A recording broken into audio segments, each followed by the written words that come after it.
My daughter. This is one of my. Hello, my fellow Alaskans. How are we all doing today? It is a bright and beautiful day in sunny Alaska, somewhere anyways, at least not where I live. We are currently here at Real Life Church in Palmer, and we're about ready to hear from Dr. Douglas Frank about our election integrity around our nation and especially within the state of Alaska. And thank you guys all for being here. I know it's been a while since I have been on the air, and I so do appreciate you guys liking and sharing this video and making sure as many Alaskans as possible are able to participate in this discussion we're about ready to hear today from. Again, that is Dr. Douglas Frank is here to present to us about the election integrity data and results and how we can mobilize ourselves to take action. I'm ready, boss.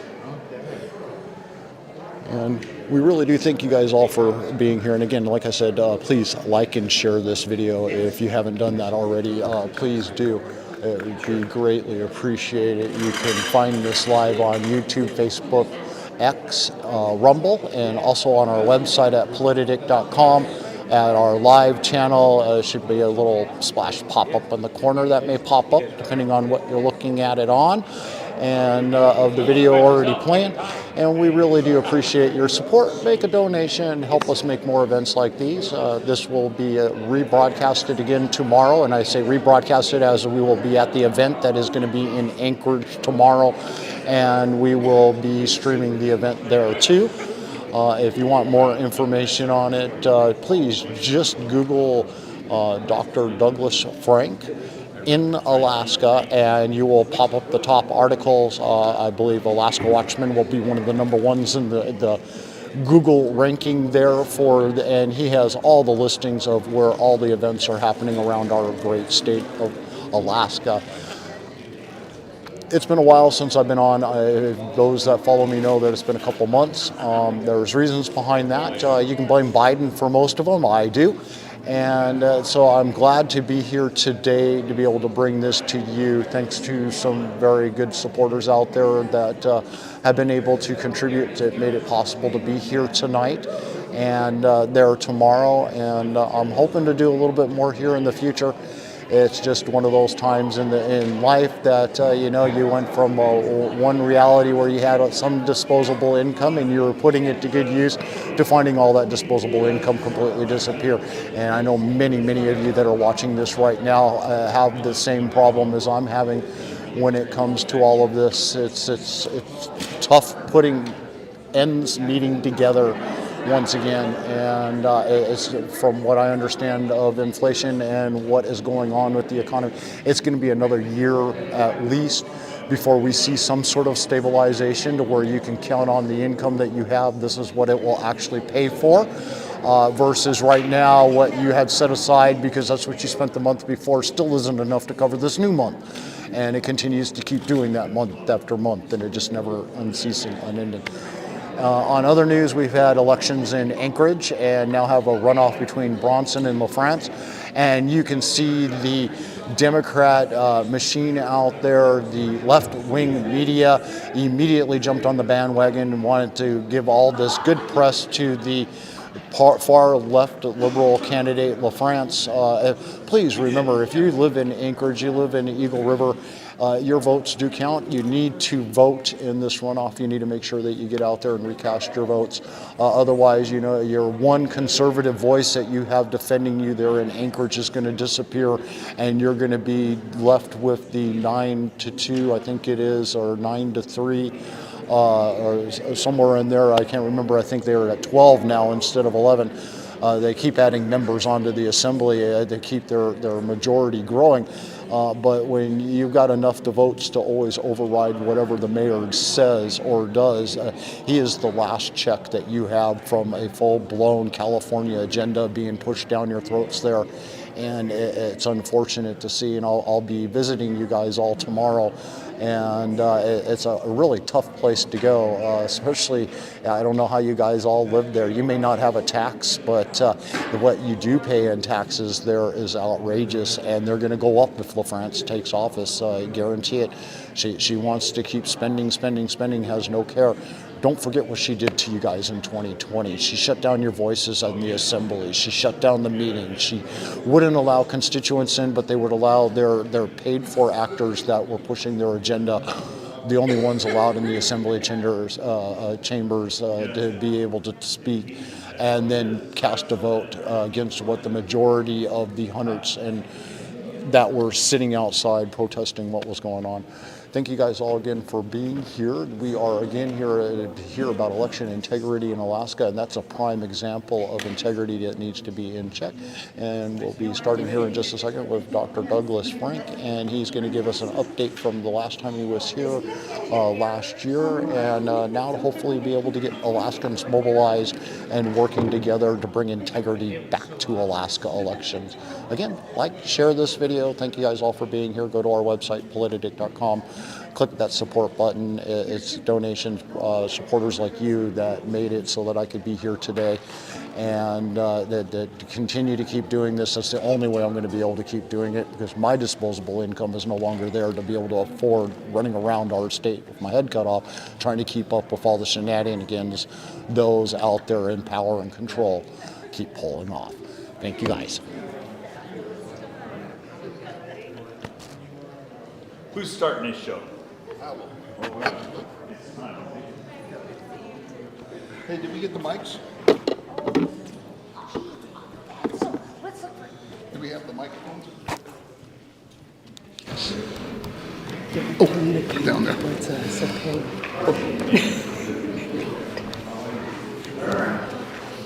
Oh, okay, I see it. I go where the questions go. I got it now.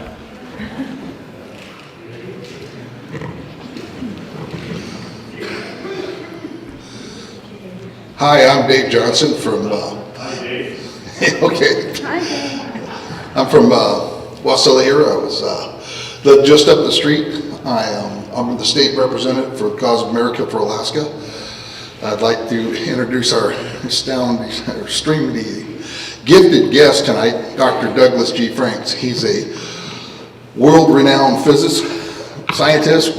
I would call him a rocket scientist myself, but he's a very smart individual, very educated in math, understands a lot of different things. One of the most impressive things that he did, that he's an inventor. He's a scientist, invented a lot of stuff. A micro something telescope thing that measures stuff off the surface of the world, or some really cool stuff. But the one that stuck with me is the three-dimensional lock that you use on Harley Davidson, the lock to saddlebags. I don't know why that's the only one I remember. But he's a very smart man. He understands a lot of different things. He spent most of his life, he started off as a student, then he became an instructor, a teacher for college, and then from that process he started developing stuff. He found an invention that made him world known, and he started producing peer papers, 60 peer papers, I think now. 60 peer-reviewed papers. 60 peer-reviewed papers, and this is the guy that developed the thing that measured. Remember Bounty, the quicker picker-upper? He tested it. He made the equipment that tested picking up from a paper towel, and I think the French beat the American company, and he helped the American company win their title back. Okay, so he's very, very intelligent. So that kind of gives you an idea of the broadness of his scope of understanding things. So it's just not one area, but he's able to take these things and apply them to different areas and how they apply to different situations. He started modeling. And modeling is a method of understanding where you're at to where you're going to go. And so he started with doing pandemics. I think he did AIDS virus, and then he did oh, I guess the last one during the 2020, he was doing elections before 2020, but during the 2020 we had the pandemic, and he had some Chinese students from or a Chinese student from the Wuhan area started talking about the problem they had back there, so he decided that was be what they would model, and he did a lot of stuff for the COVID, so that's a pretty interesting story by itself too. So he's got a lot of interesting stories about this different stuff, but we're here tonight about election integrity, and that's what we're going to focus on. And this is mainly about Alaska. He's come up here to help us understand what's going on, to look at the data, to understand this data, and to look at our unique situation. We have a lot of different things we do in Alaska that they don't do in other states, but we do it all. Just maybe another state, they do it here, and they do it this way over there. We have all these different methods that are wrong. They're not really, they have flaws in them, and we utilize that technique to vote for ourselves here in this state. And he's going to direct that, or point those things out to us. And with great pleasure, I'd like to introduce Dr. Thank you. Thank you. How many of you were here last time when I was here? Raise your hand. About a third, maybe. So that means I got to do some of the beginner stuff, some of the if you were all repeats, I would do something different. But I need to cover some of the basics, and so I don't leave you behind. I'm glad to be here. I really like Alaska. And I think Alaska might be one of my more important states to be in, because you guys are rebellious by nature. And you're like frontiers kind of, you're not going to put up with any junk from the government. You're going to stand back. And then to top it off, I'm in the Mat-Su. And you guys are like in a class of your own within Alaska. So I'm glad to be here. I think you guys might be the beachhead for the state. And by beachhead, I'll tell you what I mean by that in a minute. So anyways, my second trip here, I'm glad to be here. I came in, started out at your capital in Juneau a few days ago. I met with a few of your legislators and gave them some updates and got some updates on what's going on in your state. So I'm kind of up to speed a little bit on some things. There's one thing about your state that's really obvious to me. You know, the biggest advantage about me coming in and talking to you is that I'm from the outside. And I've gone across the country. I've been in 48 states. I have teams in 800 counties. Okay, so I know there are boroughs here. If I say county here, please just forgive me. And when you're going in every state, every day I'm in a new county or a new borough or a new parish or something around the country. So it's hard to keep my language straight. And what's especially tough for me is you guys have borough assemblies. Every state's got their own name for whatever that group is, and it's like I have to remember everywhere I go. But I know it's a borough assembly, okay? So if I say county council or managers or commissioners or something, you know what I mean. I'm talking about your borough assembly, all right? I know you got that. So anyway, I'm excited to be here. I was in Kenai, and I think I'm hitting like 5 of the 6 places I got last time. I didn't make it down to Homer last time. But when I was in Homer, I had a really interesting experience, and I'll talk about that a little bit. You guys have shaped me in some ways. It's a two-way street. I'm not here just telling you stuff. I'm here learning as well. And I'm going to come to that. But I guess you can't read this. This is just in your newspaper today. Anchorage election officials say nearly 20,000 undeliverable ballots have been returned so far. Okay, so far. And that's it's sort of a nice thing to see from my perspective, because I've been here telling you your voter rolls are the dirtiest in the country. Okay, and it's not even close. You have the worst voter rolls in the country. And one of my objectives when I came here was to take your voter rolls and organize them in a way that I can give to each of the teams, because I teach them how to find fraud in your own little community.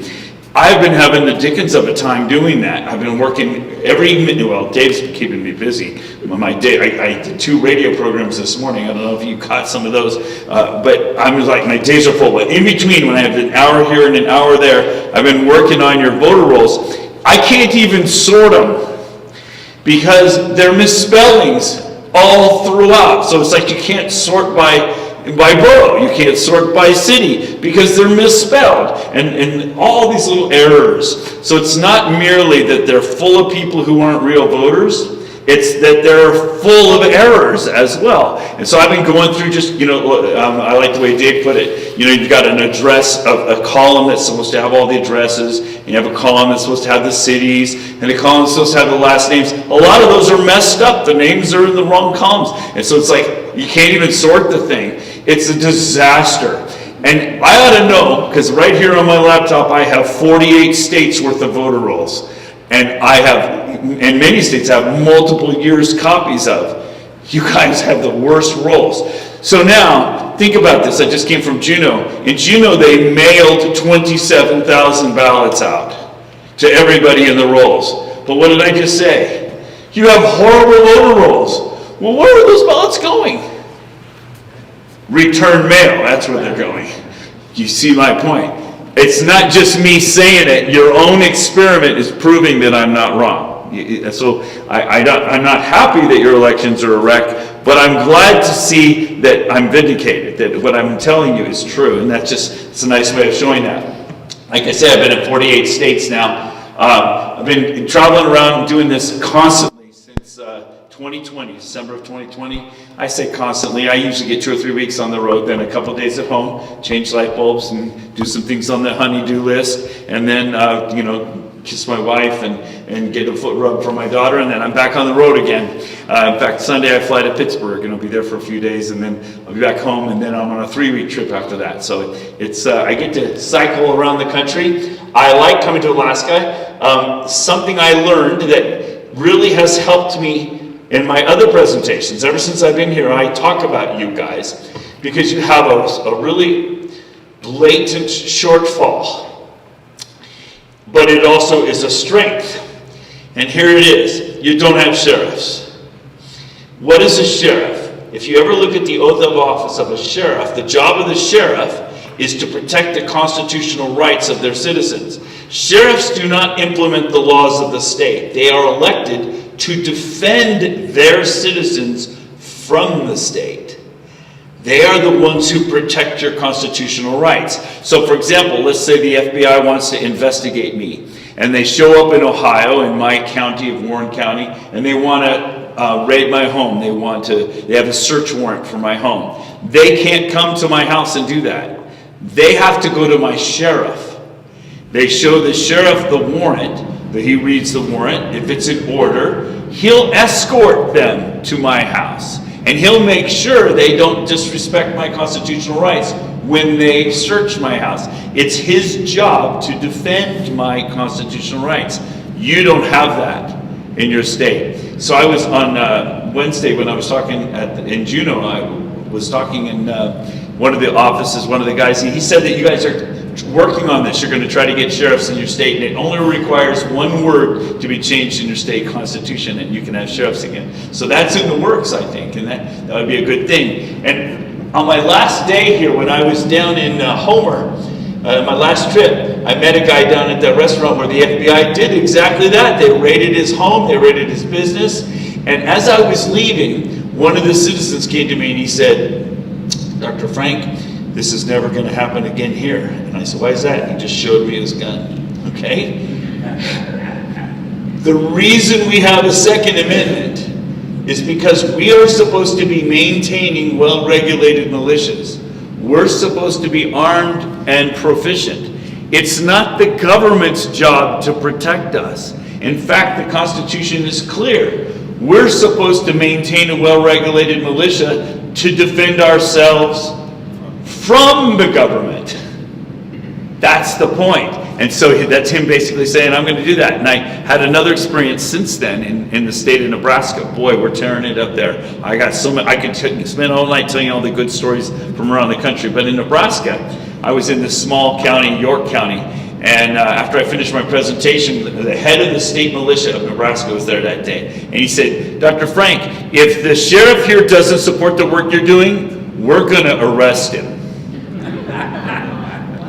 Them's fighting words right there, okay? I would like to see the day that the militia shows up with all their guns and arrests the sheriff. I mean, we're talking Civil War kind of stuff right there. That's some serious stuff. But that is the state that we are in right now across our country. I see us moving towards this moment of conflict. If you don't have a good militia going, you better get one going, okay? You're going to need it. And if this isn't evidence enough for you, then you had it right in your own backyard. But I see this all across the country. There's a principle in there. Let me just mention it while I'm here. Remember, we had this big thing called January 6th. When the FBI came around arresting people around the country, they did it one at a time.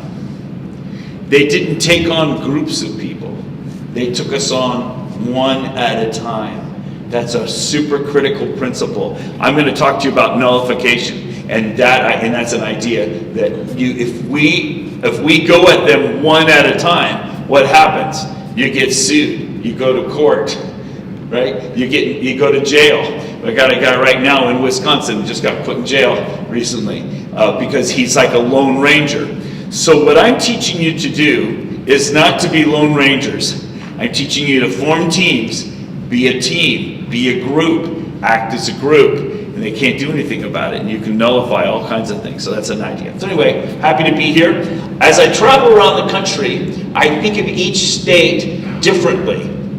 For example, when I'm in California, I encourage groups to work at the city level. Why? Their counties are as big as whole states in terms of populations. And you don't have power. Like, for example, you don't have power in Juneau.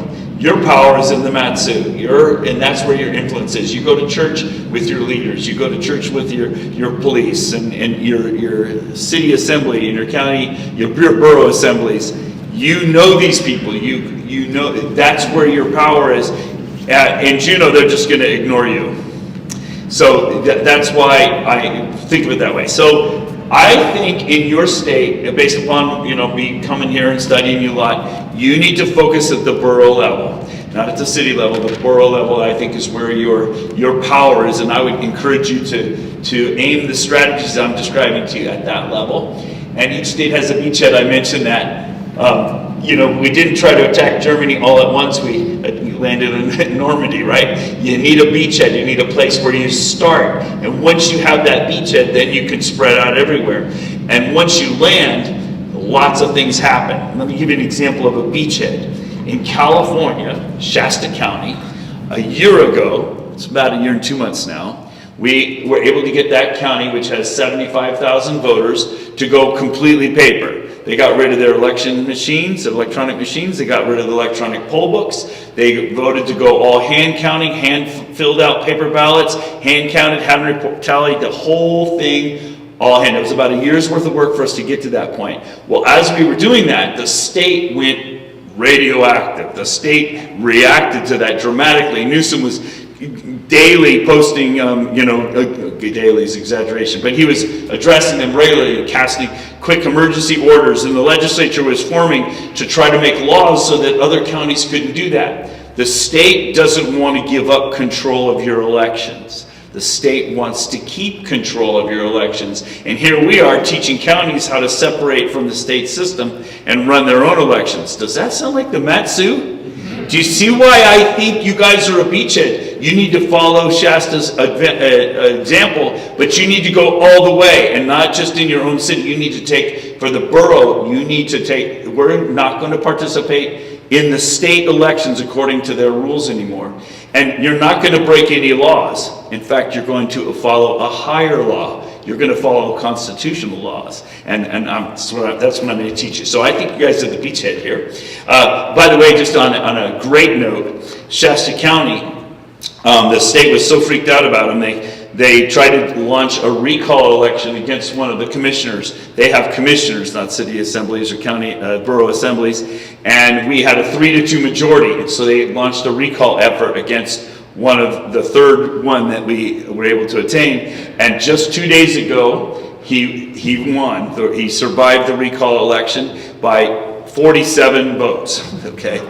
And what's interesting is he actually survived by 97, and then the county election officials were angry because they were trying to get rid of him, and so they did a recount. It cost $400,000 for this recount. What if we'd asked for the recount, right? We would still be in court trying to get it. But they wanted to get rid of him, but we overwhelmed it. We won by 97. But just 2 days ago, we found out that he survived 47 votes. So that's great. So that was a big victory for us. In other words, just because you win doesn't mean the war's over. It's just a beachhead. You've landed. Now you have to keep fighting. And so we were fighting these election officials that were undermining us. And I just got to tell you this story because it's just too sweet. So I tell people that we have to fight this like a war. Because it is a war. It's a 5th generation war. And we've been losing it horribly. We have to turn that war around. So we fight this as a First Amendment war, not a Second Amendment war. We don't want to have to get our guns out. We want to win with the First Amendment. We want to win with our constitutional authority and our constitutional tools. So we got rid of the clerk in Shasta County. She just quit 2 days ago. How did we do that? We launched the First Amendment war. We picketed her house. We picketed her offices. We picketed her when she went to the grocery store. We wrote a song about her. Her name is Kathy Darling Allen. And I was sitting there before a morning radio show one time and just kind of joking with myself, and I wrote 4 stanzas. Kathy Darling, Kathy Darling. 4 stanzas making fun of all the mistakes she had made in public. And by the end of the radio interview, they were calling her Clementine. And everybody in town started calling her Clementine, and people would sing the song and march around the building. And she went out on medical leave for anxiety and depression. And then 2 weeks later, she quit. So now, because we won the recall election, the 3 commissioners who have the majority in the commission, they're going to appoint a new one. So we get to appoint a clerk who's sympathetic to what we're doing instead of fighting anymore.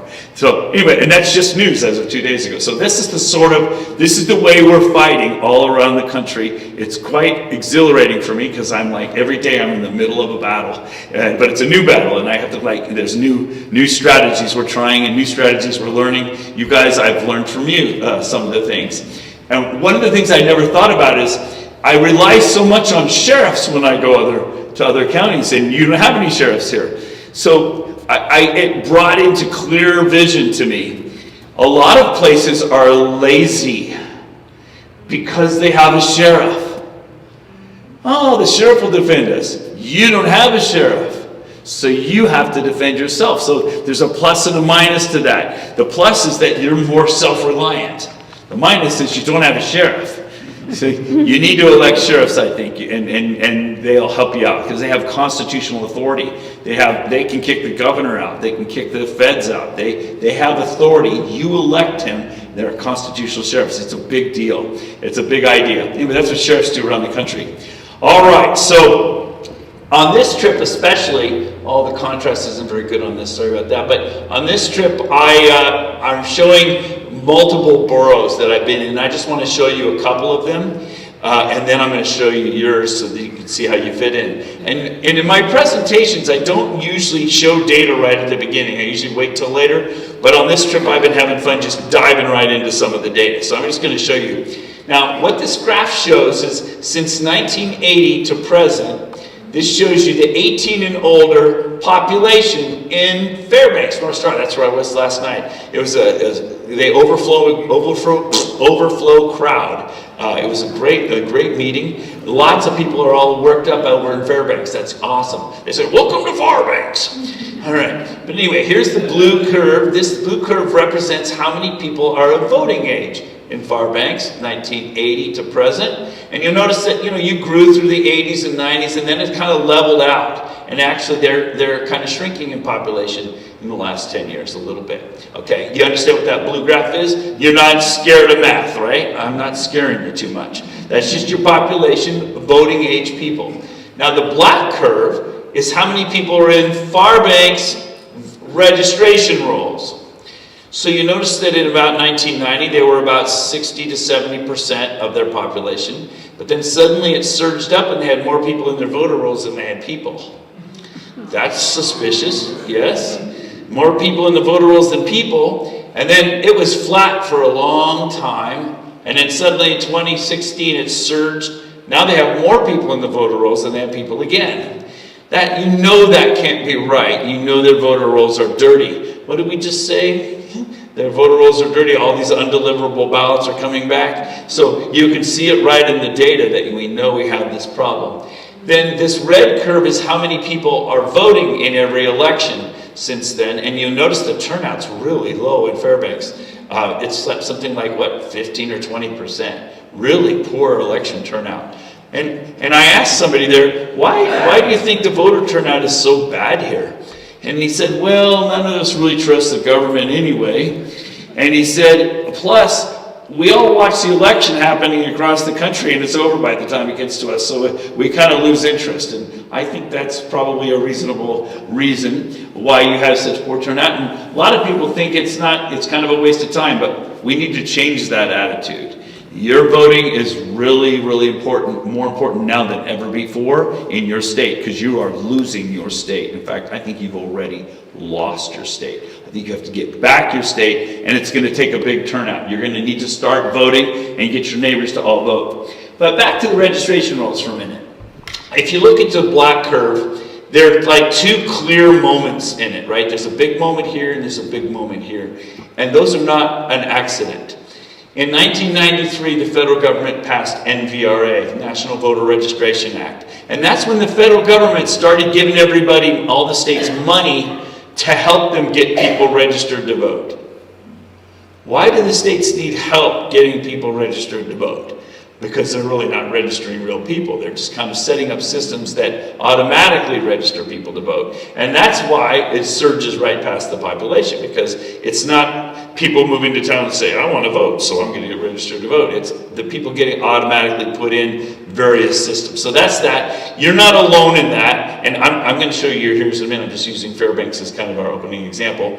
All across the country that's been happening. Just not to that extent. I mean, it's ridiculously bad in the state that happened, okay? And then this one, this is when you guys started using your PFD to put people into the voter rolls. So your permanent, did I call it PFD, is that right? Yeah, I think that's where you get money because you have all this natural resources here that they don't want you to use anymore. Yeah, you know what I'm talking about, okay, all right. So they're using that list to fill your voter rolls. So despite the fact that Fairbanks is shrinking in population, the voter rolls are growing. And it's worse than that, they're growing to more than the people. So you can see this, what should happen is this black curve should kind of trace the blue curve. That would be normal. Okay, you get the point? So this is kind of an introductory. I just showed you, that's the first one that's there. Here's Kenai. The Kenai, you can see they have a nice steady population growth. They had the big surge after NVRA, and then they were in parallel for a while, and then look what happened. They surged right past as well. Do you see that? So introducing the graphs kind of helps you. And then you have this really poor turnout as well. Then here, how about Anchorage? Same thing, big surge in the 90s, and right past again after PFD, really poor turnouts. Are you noticing a trend here? All your boroughs follow the same trend. Except you guys, there's something funny with you guys. I'm trying to figure it out. I was working on it this afternoon as well. Here's your population shooting up. And then you don't have nearly as bad of a surge right away. You know what? I'm just going to hypothesize. I bet you had a really good clerk back in the 90s. Were any of you living here? Do you remember that person? I bet you had really good election officials that didn't put up with the crap from the state and kept your rolls clean. But anyway, that looks good. But it looks like it paralleled for a long time. That's good. But then suddenly the PFD kicked in and started using it. Then somebody has cleaned your voter rolls, which is very interesting. So I'd like to know what's going on there. I'm investigating that. But you are different than other boroughs in the state. And it might be related, I'm working on this still, it might be related to the fact that they're trying to get rid of Dave Eastman. And they're redistricting things, and shifting things around, and that might be what's messing with the numbers. I'm working on that. But anyway, it's interesting to see that suddenly your voting in 2020 also quadrupled. Okay, that's very interesting. Is that normal citizens voting, or do you think those are false votes being put in? Do you have an idea? Normal. So we got to find out, don't we? How are we going to find out? The only way we can do that is to knock on doors. And I have a strategy where I was working with them this afternoon. We get your voter rolls and we look at the suspect residences and then we go knock on the doors. I was on the radio program this morning and the host said, he's the one who built the house he lives in. No one has ever lived at that address except for him. And it was many, decades ago that he built that house and he's lived there for decades. Yet, there are 3 or 4 other people registered to vote at his address, and those ballots arrive at his address on a regular basis. You understand what I'm saying? That is, your voter rolls are a wreck, and there are a lot of crazy things going on, and those ballots end up getting stuffed. And you guys might be under attack by outside influences trying to stuff elections to get Dave out of here. And I was on another Bob Bird. I was on his radio program recently, and just a few days ago, and he said he even has a verb. Somebody gets Eastmanized, means that they're being ostracized by the legislature. And your guy, Dave, is a brilliant guy, a good legislator. I really like him. He's willing to make a stand at all costs, and we need legislators like that. So keep supporting him. I encourage you to do that. So anyway, because of this funny business here, I was trying to figure it out this afternoon. So I went online and I re-downloaded all of your I almost said county, all of your borough records right from your borough website, and I made a new graph going all the way back to 1984. I just collected, this is who's registered according to your official records. And there is a lot of funny business going on here. And then I'm not sure what that means. And then this is how many people have voted in every one of your elections. And sure enough, that large turnout is reproduced. So anyway, there is something going on in your borough, and I think it has to do with redistricting, and I think you may be under attack. So you better wake up and deal with it. Anyway, if you take out the spikes, it looks like that. I was kind of playing with that to see how much that looked like this one. And you can still see that big surge there, and I think that's big surges in there too. It's just hard to see with all the other mess. All right, here's the state of Alaska. And I don't usually just jump right into data at first, but I just did that tonight. Here's for the whole state. And the blue curve is, of course, the voting age population, and it looks like that's leveled off and starting to just fade a little bit for about the last 12 years. Last dozen years, your state isn't growing anymore, okay? So then the black curve, once again, is the registration for the whole state now. And you notice that you see that same trend. In other words, you see the same trend for the whole state that you see in every borough. Is every borough growing and shrinking the same? Oh, that's suspicious. Don't you think that's sort of suspicious? Okay. And then once again for the whole state of Alaska, here's the turnout. Now, compared to you guys, the state votes way more, looks like about twice or 3 times as much as you guys are in this borough. So that's interesting. On average, the turnouts are higher in your state than in your borough. And that's a little surprising to me because I think of you guys as a more conservative community. I would expect your turnouts to be way higher, and they're not. So that's something we need to work on in your community. We got to get your turnouts out. You've got a lot of unincorporated areas that don't fall under a borough of any kind. Gotcha. And maybe that's what this funny business is about, whether they're being included or not in the election. It could be something like that. But are you implying that because of that, people aren't interested in voting and that sort of thing? Is that what you think? No, I'm just saying they have no oversight. Oh, gotcha. They're not under any kind of organized. And maybe they like it that way. That's kind of the fun thing about Alaska. Yeah, you're a little bit rebellious, a little bit frontiersy. I don't know. I'm just thinking out loud with you here. Anyway. But the turnouts are way higher. The voter turnout's way higher on average in the state. Yes, sir. Okay. The Madison borough's election is in November. Yes. All the other boroughs are in either April or October. Yes. That is That is why we have a higher turnout over for our boroughs than the other places. I noticed that, yes. But when you still participate in the federal elections, yes? But it's all on the same day in the, over here. Yes. The borough, like Kenai, Fairbanks, Denali, the other boroughs do not vote on November. They vote in October Yes. or April. I noticed that when I downloaded all those past records for you guys, most of them were October until 2017, I think, and they switched to November. Is that what you're talking about? Yes. So since it's off the presidential election, that also demotivates people, yes? Is that maybe where you're going with that? No, I'm just saying that it makes us different than the rest of the state. Gotcha. So, okay, so you're already sort of different. Okay, I'm with you. Thank you for that. I think you're right. Yes, well, sir. Is there any correlation between the spending in the elections and the votes cast in the elections? If you go back to the Matsu-Burrow graph, the one where you actually zoomed in on the data, there 2020 and 2022 were big money years for spending in our borough, Yeah. and you had big spikes in both of those years. You don't see a huge spike there in your borough election, Well, compared to 20, but 2022 there sure was a lot. Yeah. 2020 was higher than the year prior. Yeah, no kidding. Yeah, that's obvious. Yeah. I don't disagree with you. Yeah. I don't know. We'd have to go, I don't have those data. You have those data, we'll make a graph. We'll see if there's a correlation. I know how to do correlations. We'll get the data. There you go. Anyway, it's fun. It's fun to go exploring. And as I go into each community has a different strategy depending on what's going on there. You know, I would use a different strategy here than I would use in Shasta County. Every place is a little different.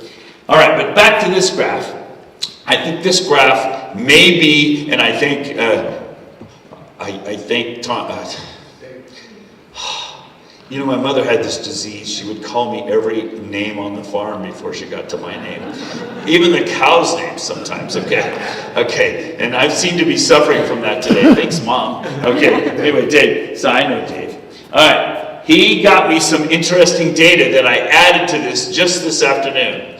So you can see the blue curve, that's the population. You can see the registration curve, that's the black curve. You can see the voting curve. But I added the PFD to this curve. These are the number of people every year, adults, who apply for the PFD. Got it? So and that's a pretty tempting thing. A lot of people want to do that. Maybe not everybody, but a lot of adults will do that. So that's a pretty good measure of the number of adults you have in the state, yes?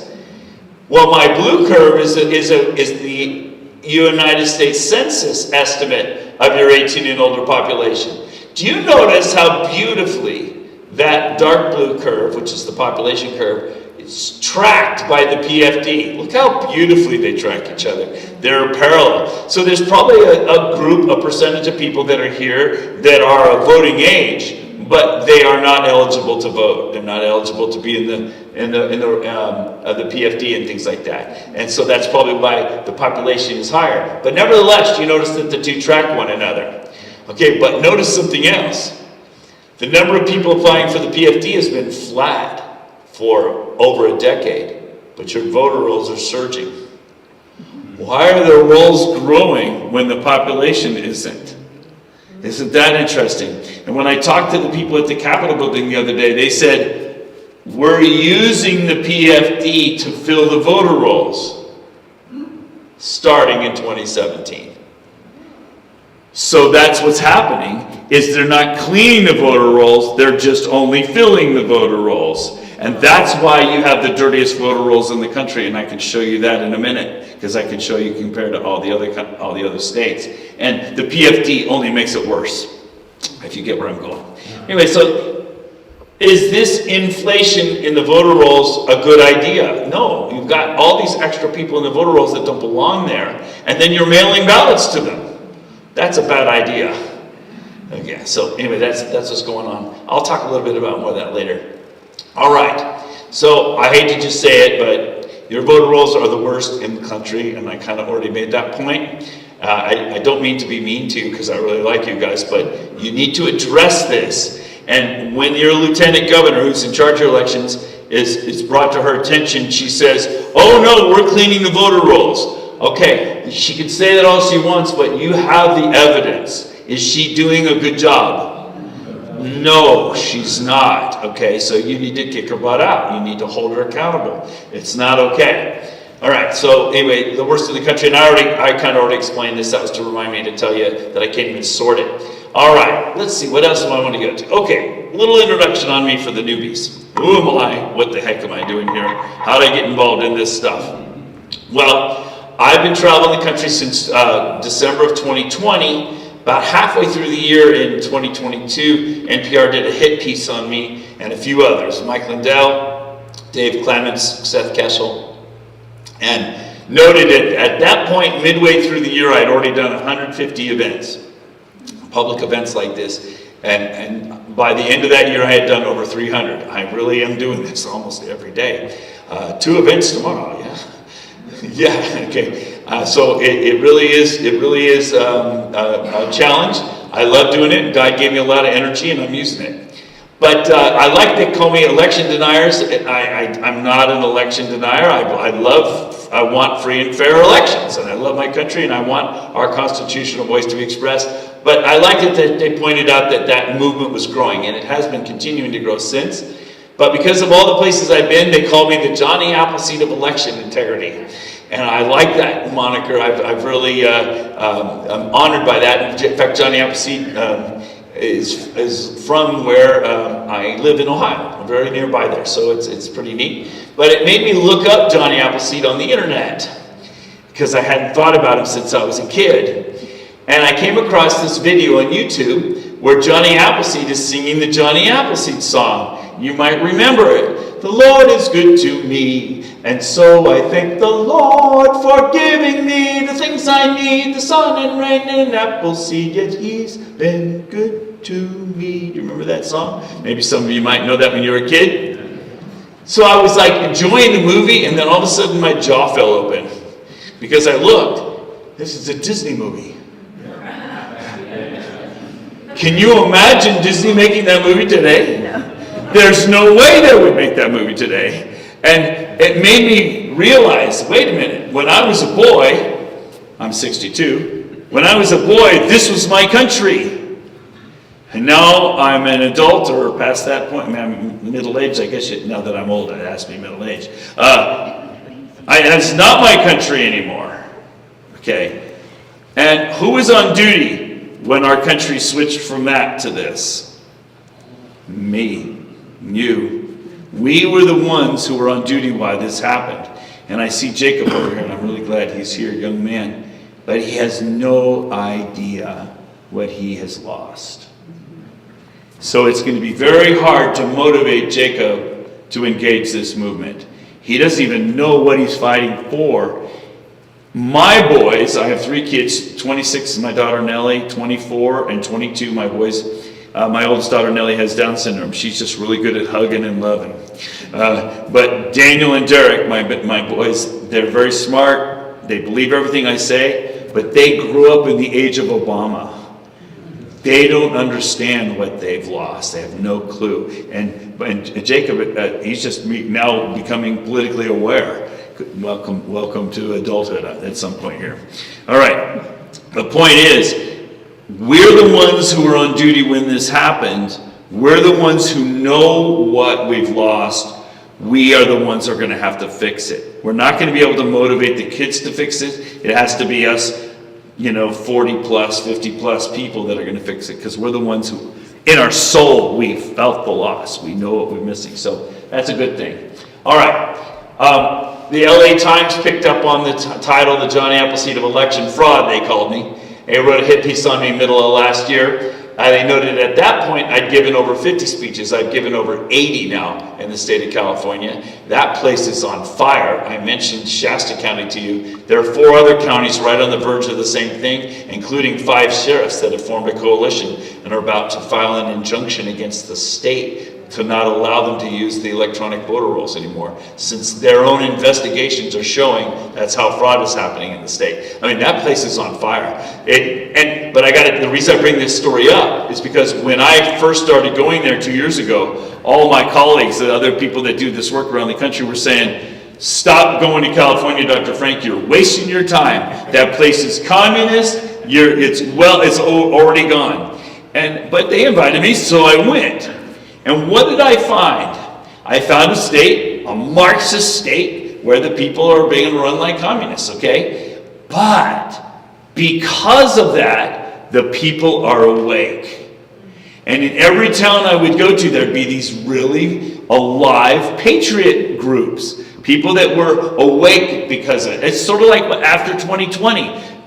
During COVID, the parents woke up when they saw what their kids were learning at school. And it's sort of like the vax thing. It woke people up. Wait a minute, why are they forcing us to put this stuff in our body? This is a free country, we don't have to do this. Right? It woke us up. Well, guess what? California is awake because it's under communism, so the people are awake. So all I had to do is go town to town, meet these people, tell them what to do, show them how to do it, and the place is alive. I'm ahead more in California than any other state in the country.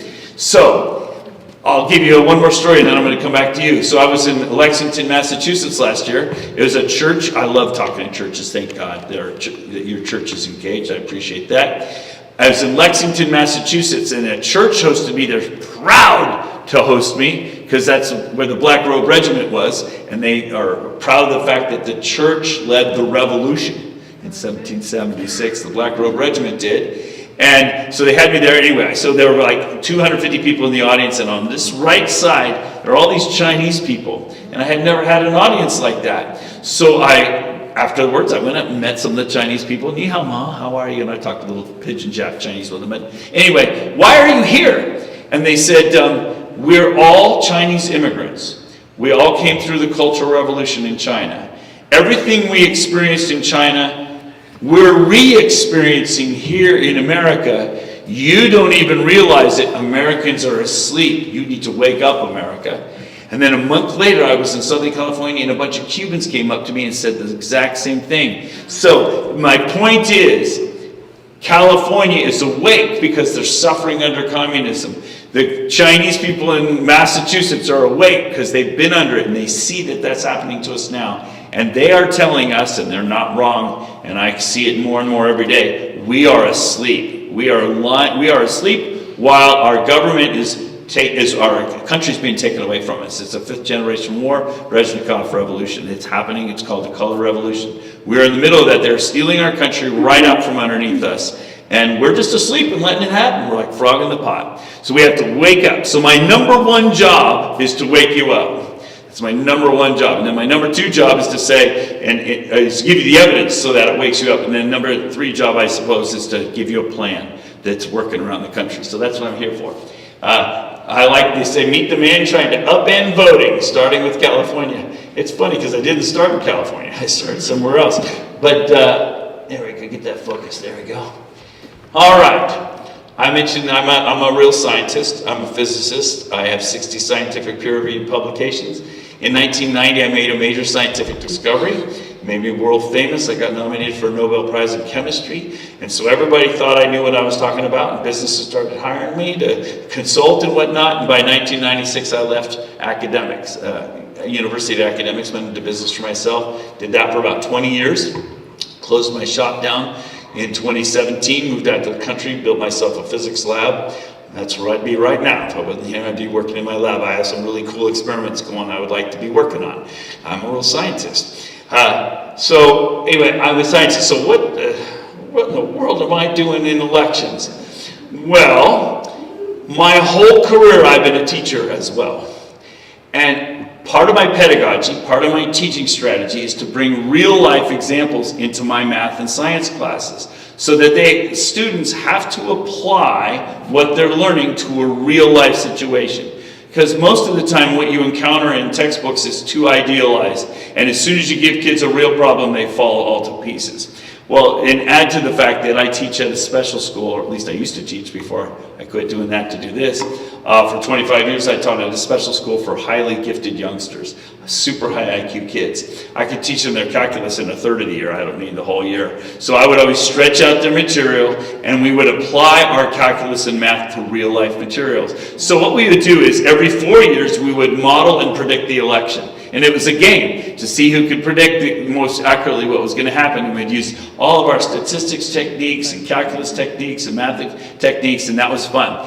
Whenever there was an epidemic in the world, we'd drop whatever we were doing and we would make predictions and we would do modeling. So when Ebola was big in 2015, we modeled Ebola and we predicted how many people would die and we predicted the rate of spread of the epidemic. There are all these cool differential equations you can use to do this. And it makes them have to apply their math in a real way. And it generates all kinds of issues. And so you have to really learn the math. Anyway, so you can see we've done sunspots, we've done climate, we've done all kinds, anything that's prevalent in culture, we would bring into the classroom and make them model. It was awesome. So of course, in 2020 with COVID, you bet we were modeling it. And we were modeling it all year. In fact, that's what made me famous around the country, because I had politicians calling me, hey, Dr. Frank, I'm running for office. I need to understand COVID. Will you, and you're good with numbers, will you tell me how do I interpret these numbers? What do I do? So I made many friends during 2020, political friends. Throughout the year, I'm also a terrorist. What happened was, if you might remember in Pennsylvania, Doug Mastriano held a big press conference at the end of November to talk about election fraud in Pennsylvania. Well, the very next day I got a call from a friend I'd made during COVID. Her name is Kathy Barnett. She was a congressional candidate running in Montgomery County, Pennsylvania. And she called me up, and the call went something like this. Dr. Frank, I'm a black woman living in a black district. I'm extremely popular. All the polls said I was going to win 60-40, but I lost 40-60. Would you please look at my election? You're good with numbers. So she sent me her numbers, and it was a Sunday afternoon, and I spent about 3 hours working on all the data that she had given me, and I found all kinds of suspicious things. Now, the thing about statistics don't prove anything, but statistics are like the smoke that leads to the fire. And so I had a lot of questions. And so she liked the work I did, so she introduced me to the two legislators that were in charge of the statewide investigation that Doug Mastriano had announced. So get this. Pennsylvania is doing a full forensic audit of their state. The legislature is leading it, and they brought me in as part of their team of 6 people.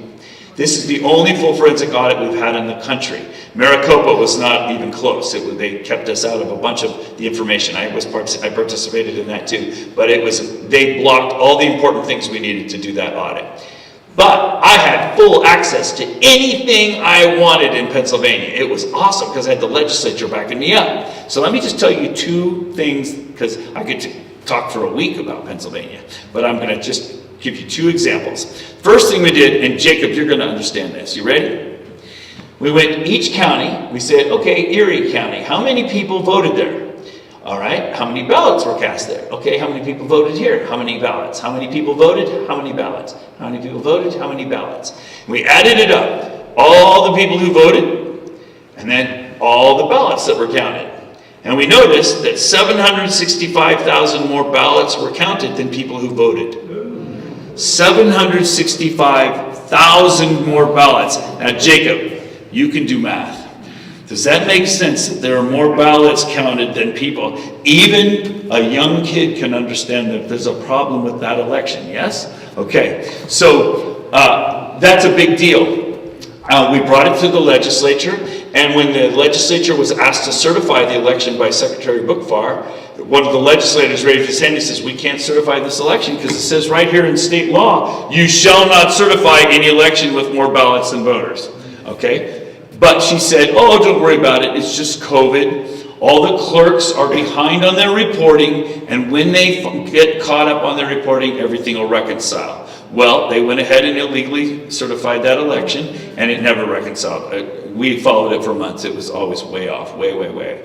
Now, you might remember that there was a truck driver who drove 200,000 ballots from New York to Pennsylvania? Well, there's 200 of those 765, because obviously those ballots weren't filled out by people in Pennsylvania. You see how this works? There was a lot of ballot stuffing going on in Pennsylvania. So that became my focus, is to figure out how is that ballot stuffing happening. So my county of specialty was Montgomery County, because that's where my friend Kathy Barnett was, and I was volunteering. And you might remember that that's where the 4 Supreme Court cases from Pennsylvania were from, Montgomery County. So I was in 2 of those 4 cases. So that they asked me focus on that because we need it for the lawsuits. And I was good, I did that. So what I did is I'm a data guy. So I asked them, give me all the voter rolls and all the voter history for the county of Montgomery for all time. Give me everything you have. And they give me records all the way back to 1900, and I could show you some of those graphs. They're pretty interesting. But I don't want to talk about all that because we'll keep you all night. I want to tell you just one story. About 2 months before the election in 2020, I noticed that in Montgomery County, their voter rolls, speaking of voter rolls, their voter rolls suddenly surged by 10%. They went from 500,000 voters to 550,000 voters all in one day. And when I saw that, I thought, well, maybe that's just the clerk adding them all at once. You know, she let it build up.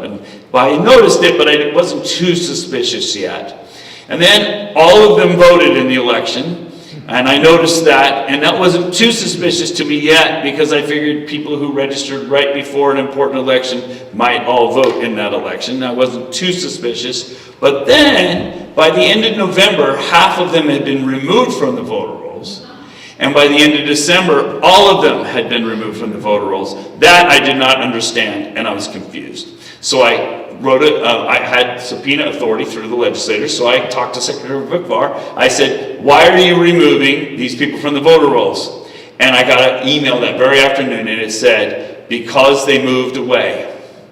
And that was a surprise to me. I did not expect to hear that. And so I went back to the voter rolls, and if you've ever looked at a voter rolls, they have name and address and voter history and birthday, they have all this information. So I started looking them up, and she was right. They had all moved away 10 years earlier. And so what was happening is somebody put previous voters back into the rolls. Now, if you've moved to another state and you're not in the rolls anymore, and somebody put your name back in, are you going to vote there? You don't even know you're in the rolls. And then they were stuffing ballots using those names that they put back into the rolls. And then after the election, the state does a cleanup on the election. They were using the National Change of Address Registry, it's called. The post office gives them people that have moved, and they took them back out of the rolls. So the Secretary of State wasn't lying to me. They did move. It's just that they moved 10 years earlier, not right before the election. So that's a clear, funny business going on there, right? So what's the next logical question? Who did that? Who did that? Well, I get access to anything I ask for. So I got a copy of the logs for the state voter roll system. And we got a team of 6 people to volunteer, and they took about a week to scour the logs to try to find where those 50,000 people were added, and they found it. It was on a Tuesday afternoon, about 1:30 in the afternoon, and the 50,000 people were added in 4 quick entries. Boom, boom, boom, boom. Now in cybercrime, you don't know who's on the keyboard. You only have a log of who the login user ID and password. That's all you know. Well, we knew who that was. That was the Hillary Clinton campaign. And when I saw that, I was confused again. And I called Russ Diamond and I said, why is the Hillary Clinton campaign in your voter rolls in 2020? I'm confused. That's ancient history. That's 2016. Why is she in there? And he sent me a newspaper clipping showing that the state of Pennsylvania had hired the Hillary Clinton campaign to write an app so they could register people to vote at football games and rock concerts and college campuses. And the credentials for that were still active. So anybody with those credentials could go into the voter rolls and add as many people as they wanted. And then, of course, they were just using old voter rolls, whoever did this, right? Well, then the question the team asked us, well, who else has access to the voter rolls? And so we put our 6 volunteers to work again, and they scoured the rolls. We discovered that there were 32 NGOs, non-government organizations, who were stuffing ballots throughout the state. And that's how we were getting 765,000 more ballots than voters. So now we had it all figured out. By the way, I just learned today from Dave, I remembered his name, Dave. I know Dave. Who can put people in your voter rolls in this state? The state of Alaska allows the the driver license plates. You get the WICs, social services, any handicap association that allows, that caters to handicap, and NGOs. It's actually legal in your state. And anybody appointed. Anybody appointed? Yeah, okay. Well, guess what? All these people in Pennsylvania were doing it. And I guess they were appointed. Whatever, they were given login credentials and this was happening. Okay, so now I think you got the point. I'm gonna move on. What would you do if you were in my shoes at that point? We're on a team. We've proven you have more ballots than voters. We've shown you in the logs where it happened. Well, I'm a scientist and you always do one more experiment in science. So we put together a team of 100 people and we knocked on 1,600 of the doors to make sure that it wasn't just some kind of statistical thing going on. And we confirmed that these are not real people, this is not real voting, this is not real. We went to the legislature and we said, see, you got a huge problem. And what did I expect to happen? I expected Pennsylvania legislature to say, oh no, our election was totally corrupted, we got to decertify it. That shows you how naive I am, okay? I'm a scientist. I believe in truth and logic and evidence. Physics is easy compared to politics, okay? Politics is messy. When we presented that evidence to them, who are the majority Republicans, and that was another gullible aspect of me, I was thinking, well, they're Republicans, so they gotta be good. They're Republicans, so they gotta be good. Yeah, right, okay. Okay, boy, have I learned my lessons. I was pretty naive in December of 2020. Okay, so anyway, we showed them the results. What do I expect them to happen? I expect them to say, we're going to decertify the election. But they didn't. What they said was, oh no, our voter rolls are corrupted. Yeah, they are. And they threw out their state voter rolls. It would be like you have dirty voter rolls, and you just say, okay, do over, erase everything, start over. And they hired a firm in Pennsylvania to rebuild the voter rolls. They paid them $10 million. And that contract was awarded on December 20th of 2020. And on December 23rd of 2020, that firm was bought by Zuckerberg. And then that's when my red flag went off and I realized what was happening, and it took me that long, I'm gullible. I realized they're covering this whole thing up because guess what? Out of the 32 NGOs, the number 1 NGO was Hillary Clinton Campaign. The number 2 NGO was CTCL, the Center for Tech and Civic Life. That's Zuckerberg's organization that he was using to spread the Zuckerbucks all over the country. So then I realized they just put the fox right back in the hen house. They're not going to fix this problem. And that was like a devastating moment for me because I had given my whole life, weeks of my day and nights to try to save the country. I was so shocked and I felt so betrayed at that time. And so much I didn't talk to him anymore for about a week.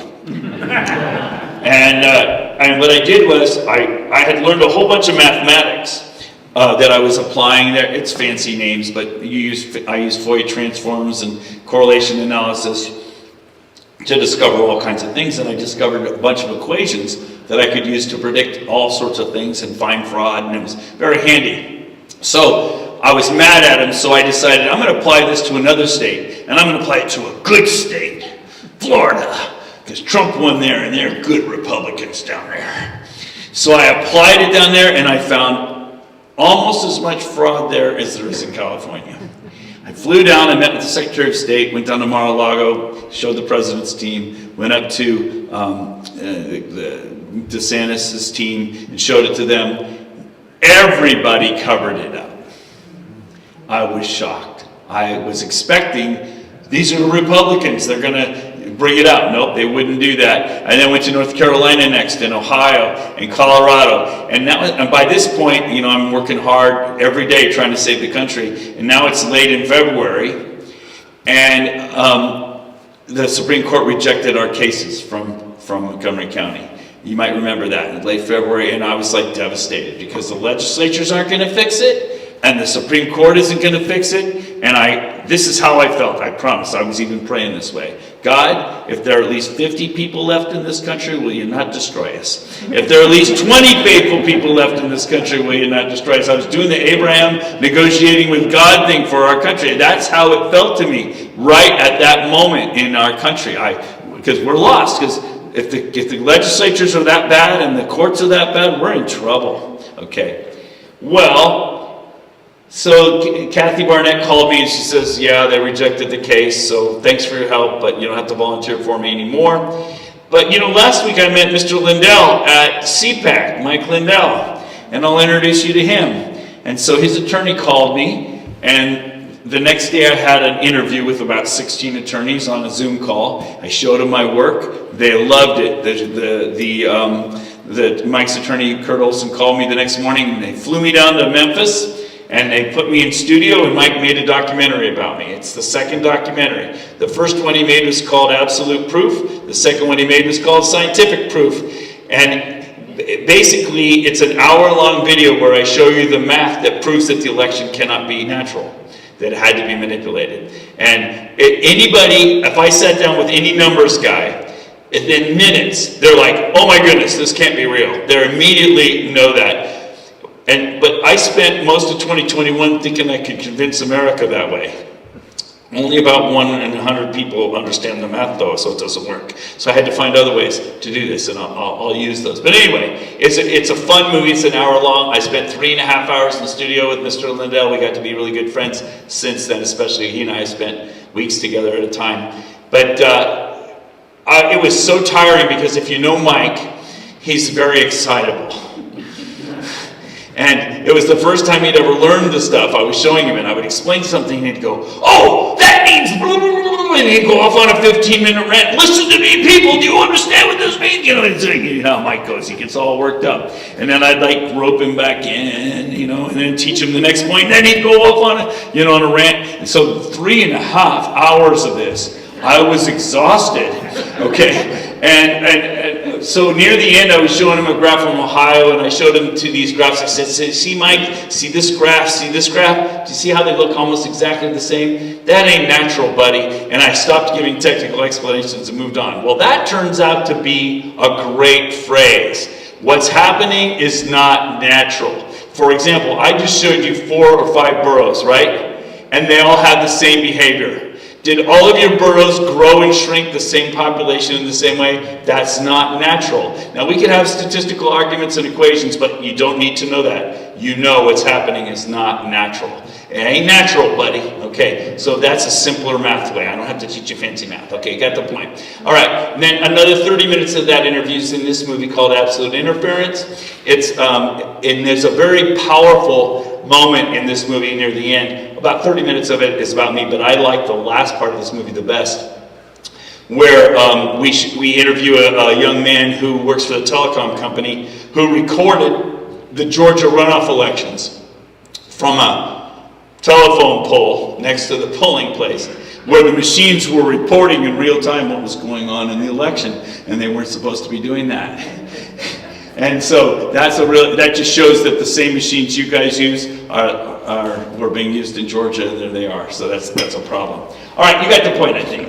The next big thing that happened to me, I'm kind of giving you some context, and you'll understand why what I'm doing, how it fits in. Mr. Trump asked me to be his keynote speaker at his first rally after being out of office. And he said to me, will you please explain to the world how my elections are being stolen? And so I was still kind of in math mode at that point. And so I prepared a 30-minute presentation on the mathematics that prove the election's stolen and how it all works. And I remember walking up to the microphone that day and staring at 21,000 people who were standing room only in the hot sun for 6 hours, drinking beer, listening to rock and roll at a Trump rally. And that's a pretty rowdy situation. And I remember thinking to myself as I walked up to the microphone, I just wasted a week of my life because I'm going to try to teach these people math, okay? But I tried, and I dove in, and about halfway through my presentation, it was amazing. I had them right in the palm of my hand. 21,000 people were like listening to every word I was saying. It was so cool. Every time a new graph would come up, it's like, ooh, ah. I mean, it was like awesome. It was the best math class of my life. It was great. And the next day they made memes about me.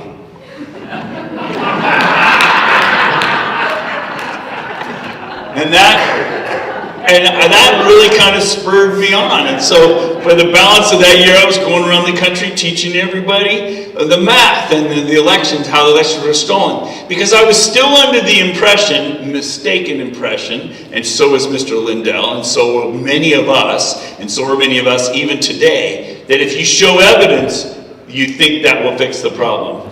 If you show that the elections are not real, if you show there's fraud in the elections, if you show all this, I've sat before 24 secretaries of states, I can tell you story after story, in front of AGs and hacked into their elections right in front of their faces, dozens of times. That does not fix the problem. They know they're not going to change it. They like it this way.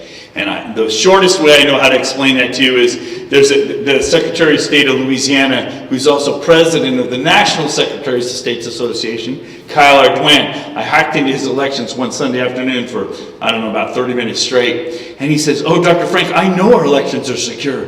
I say, "How do you know that, Kyle?" He says, "Because I have this cool app on my phone and I can monitor them all in real time." Wait a minute. You can monitor your elections in real time on your phone, and you think that they're secure in your state. Okay, you see what we're up against? Okay. All right, I think that's enough. The first year, so I was out there, and this is the way the New Yorker portrayed what I was doing. You know, I guess this is fancy math that I was teaching. Everything I do, if you look me up online, you're going to see, I don't know, dozens and dozens of pages on Google with hit pieces on me. That's how you know I'm the real deal, because every day hit pieces. So then that summer, Mike Lindell had his cyber symposium, and that's when he showed the world that he has 100 terabytes of recordings into every county and borough in the country showing that your elections were online during the election and being manipulated, okay, in real time. He has that evidence. And that's what the Supreme Court case was all about that we were working up in 2021. We were flying around the country getting AGs to sign on that Supreme Court case, and Mike's a marketer, and he was trying to get everybody on board. He wanted to drop this big Supreme Court case. Remember, he had made another documentary, absolutely 9-0, because he knew that as soon as the Supreme Court saw it, they would overturn the election, and that's the way, that was our feeling at that time. We thought the evidence would do the job. We got 6 AGs to sign on to that. We were going to drop it. It was Thursday before Thanksgiving of 2021, and Mike is a marketer, so he wanted it to be on everybody's mind during Thanksgiving. You know, kind of like the election was in 2000. Remember, everybody was talking about it during Thanksgiving. So he was going to drop the lawsuit at the Supreme Court that following week. But over the weekend, those 6 AGs got a phone call from Ronna McDaniels, head of the RNC, telling them that if they stayed on the lawsuit, they would lose all national support from the Republican Party. Who is our biggest opposition? The Democrats? No. The GOP is the biggest opposition to my work all over the country, the RNC. They fight me everywhere I go, and they are promoting the wrong strategies. You can think of it like hamster wheels. They've got all the little Republican plebes, sheeple, running in hamster wheels, not accomplishing anything to fix the elections. Why? They like it this way.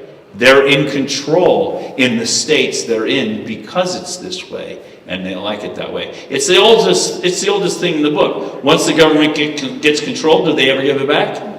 No. In every state in America, our elections are now centrally controlled. There are no states where the counties or the boroughs run their own elections. It's all centrally controlled now in every state. And you think that the central governments want to give that up? No. Year later, Mike had the... What was that? I don't know. I thought it said something. Okay. A year later, Mike had another summit, called it the Moment of Truth Summit, and that's what he's basically saying, you guys got to get rid of the machines, it's now or never. And that was before the 2022 election, of course, which was a disaster. I could go for hours about this stuff, but I want to keep going because I want to talk a little more data with you. Then Mike had the Election Crime Bureau Summit just this last August, and he basically has learned his lesson that we need the grassroots, and so he's put together a national strategy that empowers the grassroots. It's called Cause of America, and that's what Dave, I remember the name again, Dave, I know Dave, I'm just playing. I can't even remember my child's name sometimes. You know what I mean? So Dave, if you want to get involved, please sign up with Cause of America and with Dave, and we'll get you involved in this movement. He's brought some neat new tools in. There's an electronic device that'll detect whether your machines are online for you during the election, stuff like that. He's bringing infrastructure to help support you. Long story, but let's not talk about that. But he also announced at that summit that he's broke, and he'd spent all of his money. I remember when I first met him in March of 21, he said, I have 35 million liquid, and I'm spending it all on this effort. And he says, I either spend it now or they're taking it away from me later anyway. And that inspired me, because at the time there were a bunch of con men out there also conning people all around the country, and I didn't want anything to do with that. So I said, well, I don't have $35 million in the bank, but I have $35,000 in the bank. I can spend my money if he can spend his money. And so that first year I went about 6 figures in the hole. I told my wife, honey, I'm going to stop earning money. I'm going to save the country, and then I'll be back to work. And last year at Christmas, she looked at me and said, how long is this going to last? I said, the problem is way worse than I thought. And she's like, okay. She says, this is a calling. This is your calling. So I have a good wife. 42 years, she's a good gal. All right. But anyway, if you haven't seen this stuff, yes, exactly. I agree. Okay, you clapped. So sometimes I come home and I'm all excited. Oh, honey, guess what? You know, blah, blah, blah. And I want to do the download for after the trip. And she's like, I'm tired. Can't I just read my book? You know, she says, don't you have another event? You know, I said, well, we've got marriage figured out. Okay, so it's good. Anyway, if you haven't seen this stuff, Lindell TV is free, or frankspeech.com. You can see all these things in real time. Please support Mike. He pays for all of that himself. He's already borrowed $10 million more to pay for all this. He's borrowing money to continue to fight. So please help him out. A few months ago, actually it was about 6 months ago now, I said, how do you want me to help you, Mike? And he said, tell everybody to buy stuff at MyPillow or donate to the Lindell Offense Fund and use your promo code. And I said, I don't have a promo code, Mike. I'm not doing this for money. And he goes, you have a promo code now. And so he gave me the Dr. Frank promo code. And normally that would give me a 25% cut of everything, but I called corporate and set it up so that every time anybody buys with that promo code, it all goes back to the Lindell Offense Fund. So it's the best promo code. If you want to help Mike, use that promo code. And there's another fun thing about it, and that's that Mike sends me a text every few days. He's like, oh, I see you're in Alaska now, because he uses his promo codes to track his sales. It's, oh, wherever Dr. Frank is, he's getting little sales over the... Man, you get around a lot, you know. When do you go home? You know, he's funny. But anyway, so please, you know, if somebody from here at least buys one pillow or something, he'll know I was here. All right. I promise he's the real deal. This is how you know.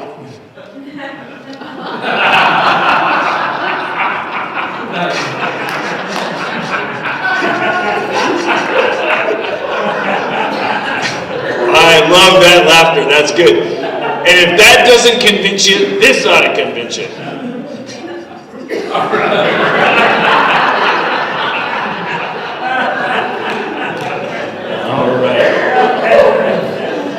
That's fun, isn't it? Okay, let me show you some simple math now. I think I've given you context. You know who I am. You know what I'm doing. You know what's been going on in the country. The lessons that I went through was the first year I thought I could save the world with math. I learned that didn't work. I've spent 2022 learning to work with grassroots teams, 2023 cashing in on all those investments, and now this place is coming alive, the country's coming alive. The difference between this election and 2020 is all the same election, well, not all, but nearly all the same election machines are in place, but the population is awake now. And I would like to think I have a part to do with that. we're not just all sitting there flat-footed staring like deer in the headlights, which is what happened to us after 2020. We all looked at it and said, that ain't natural, buddy. Something's wrong with that. But we didn't know what to do or how to think or anything about it. We're different now, okay? We're a different country. We're awake now. I like the way Mike puts it. He said, Mike Lindell, he says, 10 years from now, we're going to look back at this and we're going to see everything that happened had to happen for us to wake up, for us to realize that we're depraved as a nation, to realize that we've lost our schools, to realize that we've lost, all these things had to happen. We had to go through this process, and God had to bring us through this process. I agree with that. I add one more thing to it. I think of it kind of like, in the back of my Bible, I have a graph. It's 450 years of Israel's history, falling into depravity and repenting, falling into depravity and repenting. And it ends after 450 years with the Babylonian captivity, because God allowed the country to be judged. He allowed them to be judged. They had to be 70 years at the Babylonian captivity. You know, that's where the story of Daniel in the lion's den and Shadrach, Meshach, and Abednego, all those stories are from that time when they were being judged. Then they got to go back. I don't know if our country, we are being judged for sure. I don't know whether we're going into the Babylonian captivity or whether we're going to repent. I'm working for repentance, and I'm here to spread the gospel and to also to tell us we got to wake up and repent. Dude, we are lost as a country, but I'm not going to preach at you, even though I'm in church. Okay, so here's some simple math. I told you guys are the worst in the country. Let me just show you what that looks like. So I have these data are from the census and from, it says Secretary of State website, but in your case it's the elections website for your state. Okay, so what I did is I went to every state and I said, this is after the 2020 election, a year after. I said, how many people are voting age in every state? And so every one of these blue curves, blue lines tells you how many people. Obviously California is the biggest, then Texas, and here's Alaska. Guys, you don't have a whole lot of voting people here, right? You're a sweet little, I love you have a big state, but not very many people. Okay, then I said, okay, how many people are registered to vote in every state? And so I put a little black bar next to every population. So you can see California's got about 70% of their people registered. Florida looks like they got about 80%, maybe more. New York's got about 90%. You get the idea. But if you look closely, you'll notice that 7 states have more people registered than they have people. 7 states, and you're one of them, okay? There you have more people registered than people. Now it's actually 8 now, and I'll show you that in a minute. But that's sort of a surprising thing. And one of the things to notice is that they're not all blue states. They're half red, half blue.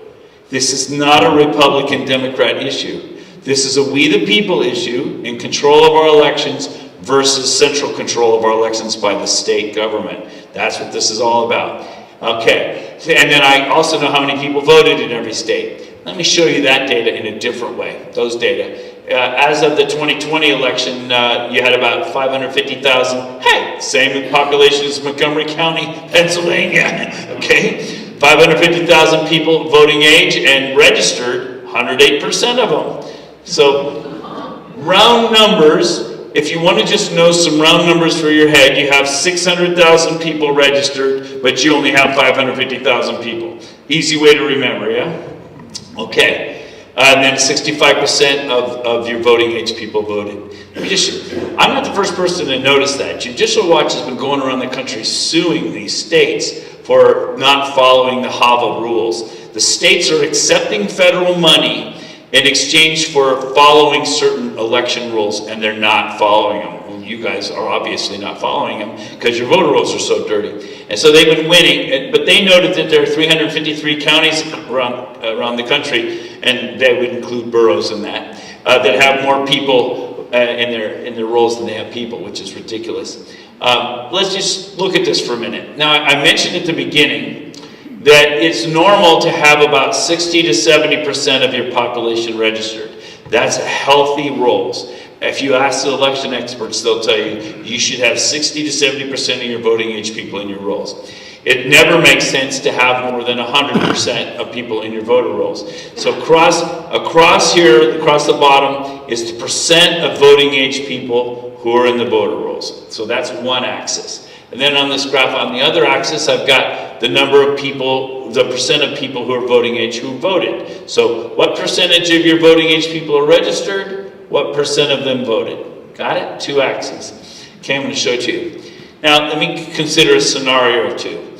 Let's say you have a low turnout, which matches you guys, and very dirty voter rolls, which matches you guys.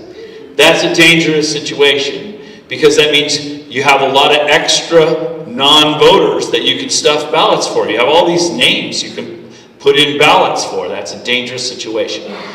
Or another scenario would be you have really clean voter rolls and a high turnout. That's good. That's what we want. That's the America we want. We have clean voter rolls and a lot of turnout. What we don't want to be is along the diagonal. And I like explaining this in terms of a glass of water. Let's say you have a glass of water and you make it dirtier and dirtier and dirtier. You don't want to drink more and more and more of a dirtier and dirtier glass of water. And that's what's happening. You're getting dirtier and dirtier and drinking more of it. So you don't want to be along the diagonal. It's when you get more and more fraud. So let's just look at this. So see, I can make the math easy. Okay. All right.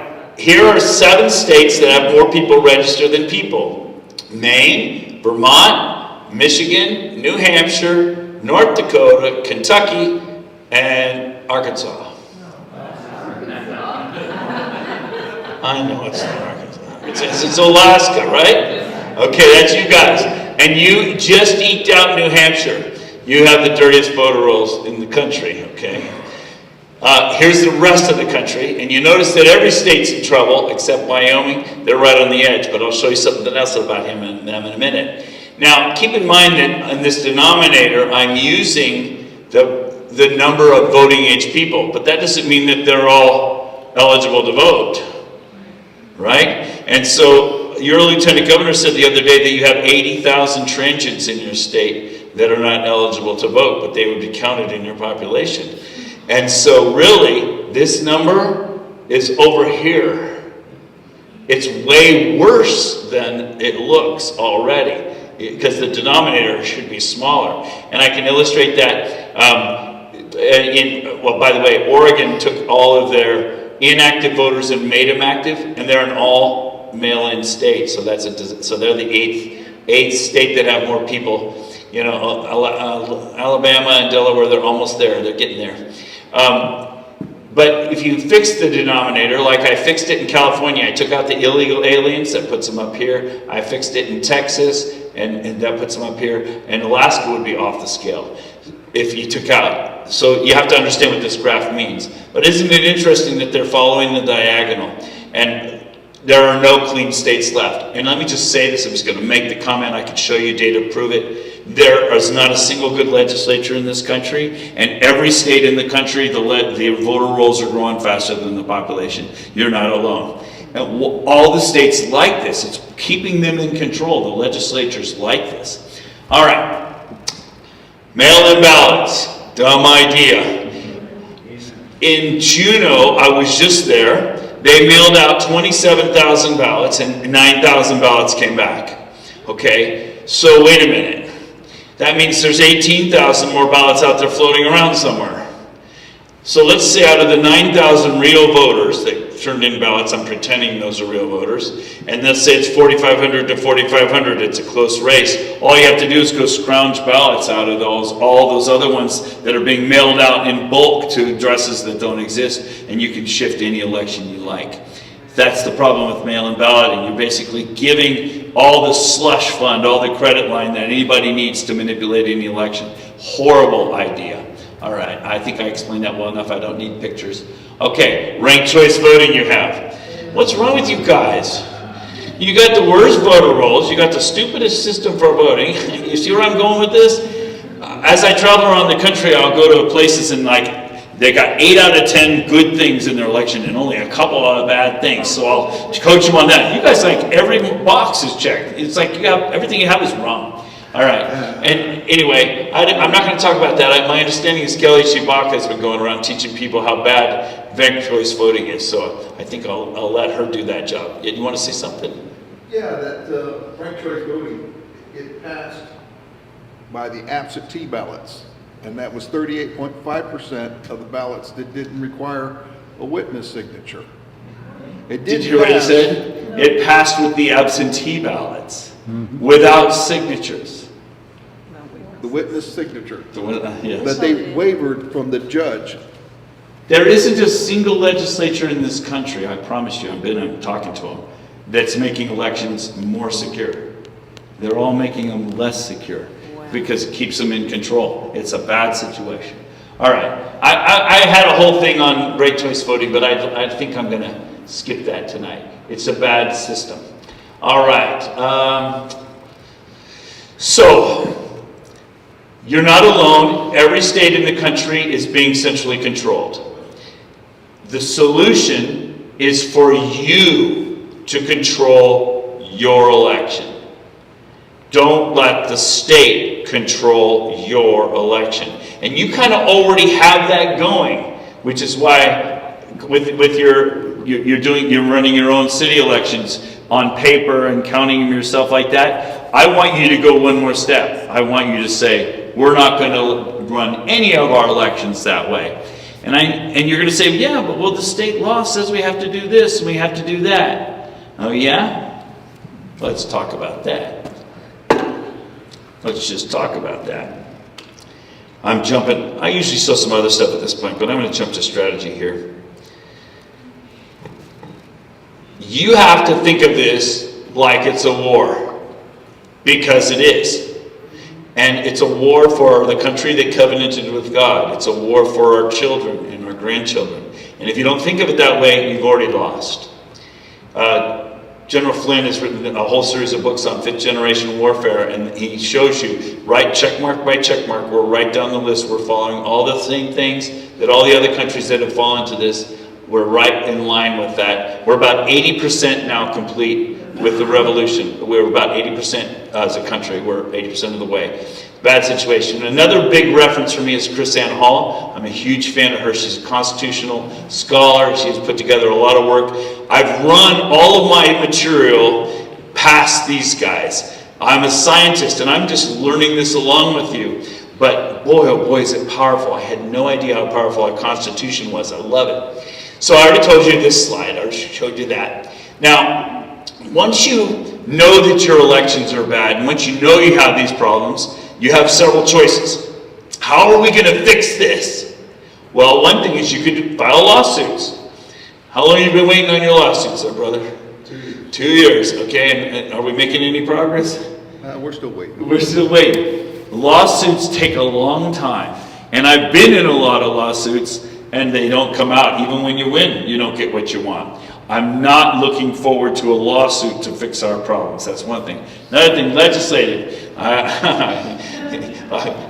Do I need to talk about our legislatures? You're not going to get it fixed legislatively. It's sort of like I'll go into a state and the legislators will be so excited. They invite me in. Dr. Frank, come and evaluate our bill. We're so excited about it. We think we're going to get it passed. And I come in and I look at it and I say, So let's say you go to the doctor and he tells you you have 20 tumors. And you say, well, let's get them out of there. And they say, well, we can get these 2 out, but I don't think we can get the other 18 out. You're dead, okay? That's what these bills are like. Nobody is cleaning up the mess. They're just nitpicking at the edges. It's like you go to the doctor and he clips your fingernails instead of taking out the tumors. You got to deal with the issue, okay? And none of them are. So I'm not going to wait for that. This is what's working. The we the people strategy is what's working. Let me jump to what that is so you'll understand where I'm going. The key idea, I'm a physicist, so I have to quote Einstein. The key idea is, Einstein said, the strength of the Constitution lies entirely in the determination of each citizen to defend it. Only if every single citizen feels duty-bound to do his share in this defense are the constitutional rights secure. That's 100 years ago he said this, okay? We have to feel duty-bound to defend the Constitution. Every one of us have to do that or we will fail. We have to do this. I love that comment. America is an experiment in self-government. Our founding fathers, you guys understand this better than most states. You have this self-governing attitude in yourself. Leave us alone, government. We're just fine out here catching our fish and shooting our mooses. Do you say mooses? You shoot your mice. That's not right. I don't know how to say it. Is it mooses? You just moose is plural? Meese. Okay, good. Yes. So you're an experiment in self-government. So you need to manage.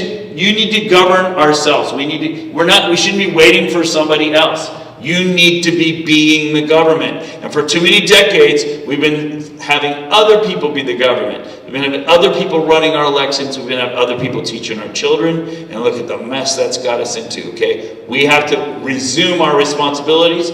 No one's coming to save us. We're the people we're waiting for. The key point in my strategy starts with this. And I learned this from someone in Pennsylvania, Tony Shoup. She's awesome. She teaches Constitution classes. She says education is key, but the fix is local. I don't want you to try to fix Alaska. Fix the Mat-Su. Fight where your power is. Don't attack where you don't have power. Attack where you do have power. This is where your power is. That's the key idea. I'm going to jump ahead a little. Okay, so I'm ready to teach you these ideas. First idea is interposition. Normally, I have sheriffs to do that, and you'll see what I mean. Governor Grisham last year, there was a school shooting, and she's from New Mexico. She said, enough is enough. And she put out a temporary ban on open carry of weapons. There's really no logic connection there, is there? But anyway, she did that. So the next day, one of the sheriffs stepped up. He happened to be a Democrat. And he said, we're not enforcing that in our county. Okay, and then the following day, 70 other sheriffs joined in and said, we're not enforcing that in our county either. Why? Because it's unconstitutional, that's why. And the sheriff's job is to defend the constitutional rights of their citizens. That's why you want sheriffs. You want to get one if you can, all right. So that's the idea of interposition.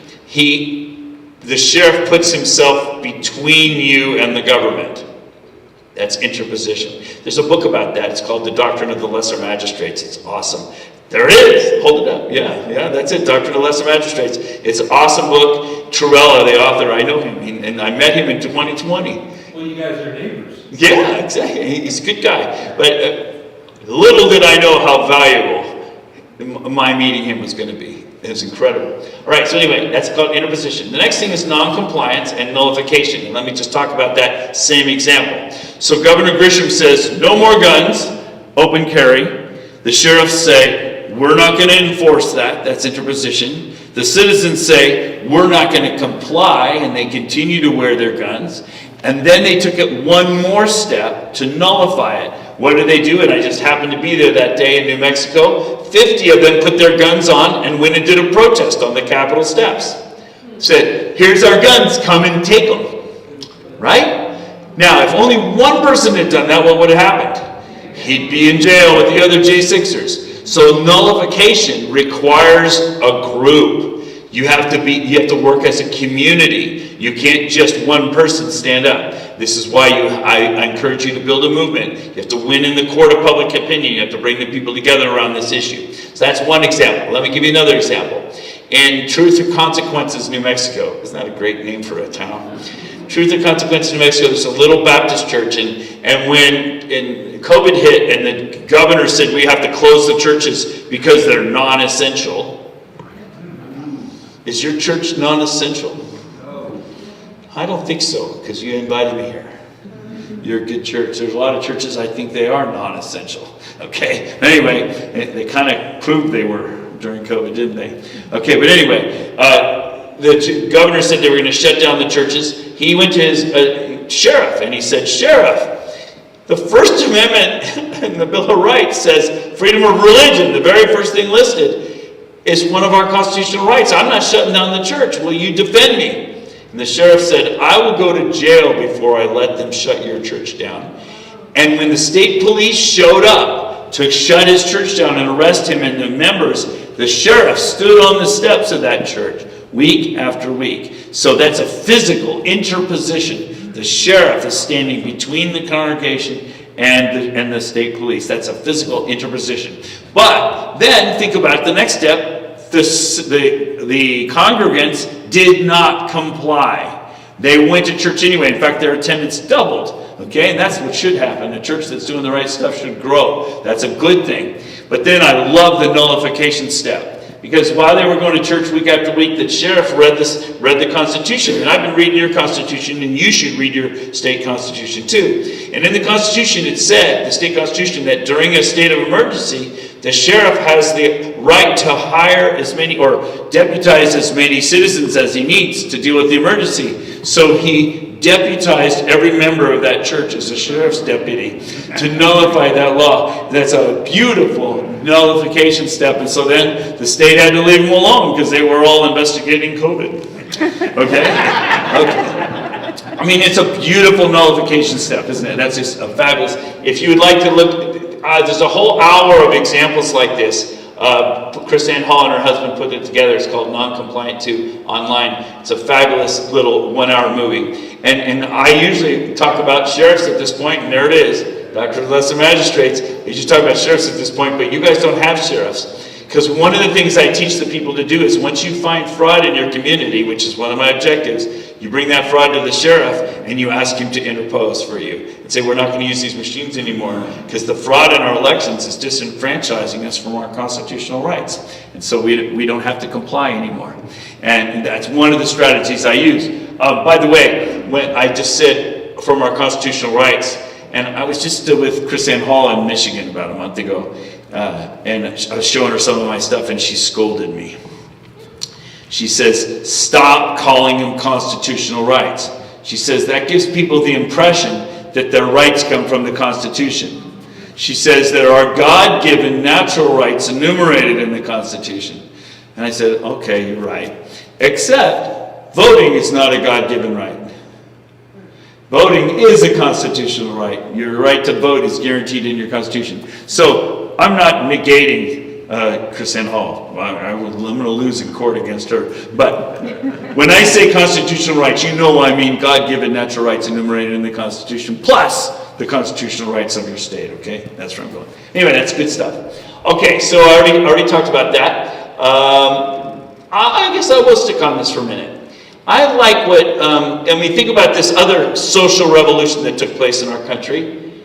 Martin Luther King said, one has not only a legal, but a moral responsibility to obey just laws. Conversely, one has a moral responsibility to disobey unjust laws. If the law that your state passes is disenfranchising you from your constitutional rights, you don't merely have an obligation, you don't merely ignore it. You have an obligation to deliberately disobey it. You have an obligation to nullify it. And you guys are already starting down that road. Let me give you a simple example. Governor DeWine in my state of Ohio, during COVID, he said we're going to limit gatherings to groups of 10. And which constitutional right is that violating? It's First Amendment, your right to peaceably assemble, right? So a group of supermoms got together. Gosh, I love these ladies. They taught me so much. They organized a dance ball in the capital of Columbus, of Ohio. And 600 people came around from the state. I went there with my Down syndrome daughter. And we danced the night away. We had a super spreader party. We had spin the bottle contest. We had a great night. We streamed it online. We invited the governor to come join us, okay? He's just right down the street. Come and join us. That's nullification. Why? Were we breaking any laws? No, we were following a higher law. No law that disenfranchises, you don't have to obey any law that disenfranchises you from your constitutional rights. You don't have to obey any law that disenfranchises you from your constitutional rights. Is this coming through? If your state says you have to vote this way, but you can show that this way is disenfranchising you from your constitutional rights, you don't have to obey that law. You see where I'm going? Yes, sir. Can I ask a question? Fire. Why are all the people in jail for January 6th? Say that again? And why are all the people in jail for January 6th? Why are they there? Because they were arrested one at a time.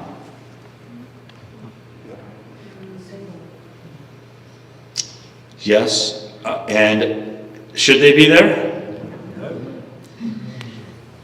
If they were recently, there, that's another topic. So the FBI took my phone. My bank canceled my bank accounts. You personally? Yeah. Okay. And they surveil my house. I'm out in the country, there's nobody in the neighborhood.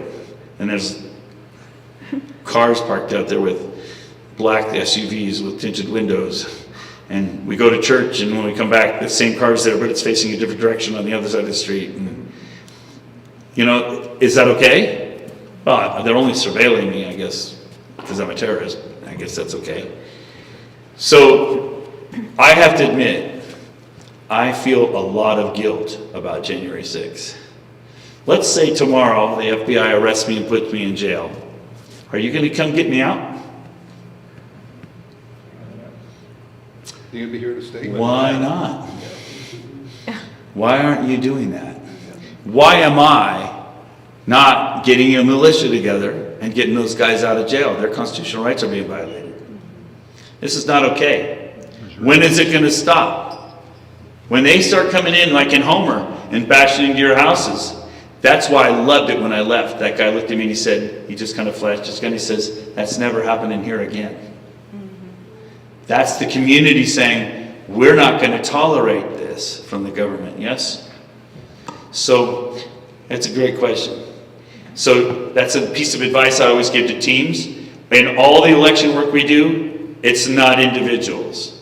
Everything you do is a group, and don't form an organization. You just make a target.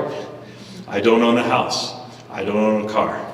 I don't have anything in my name. I'm just Doug Frank. So that's all. That's the only target they have left to come after.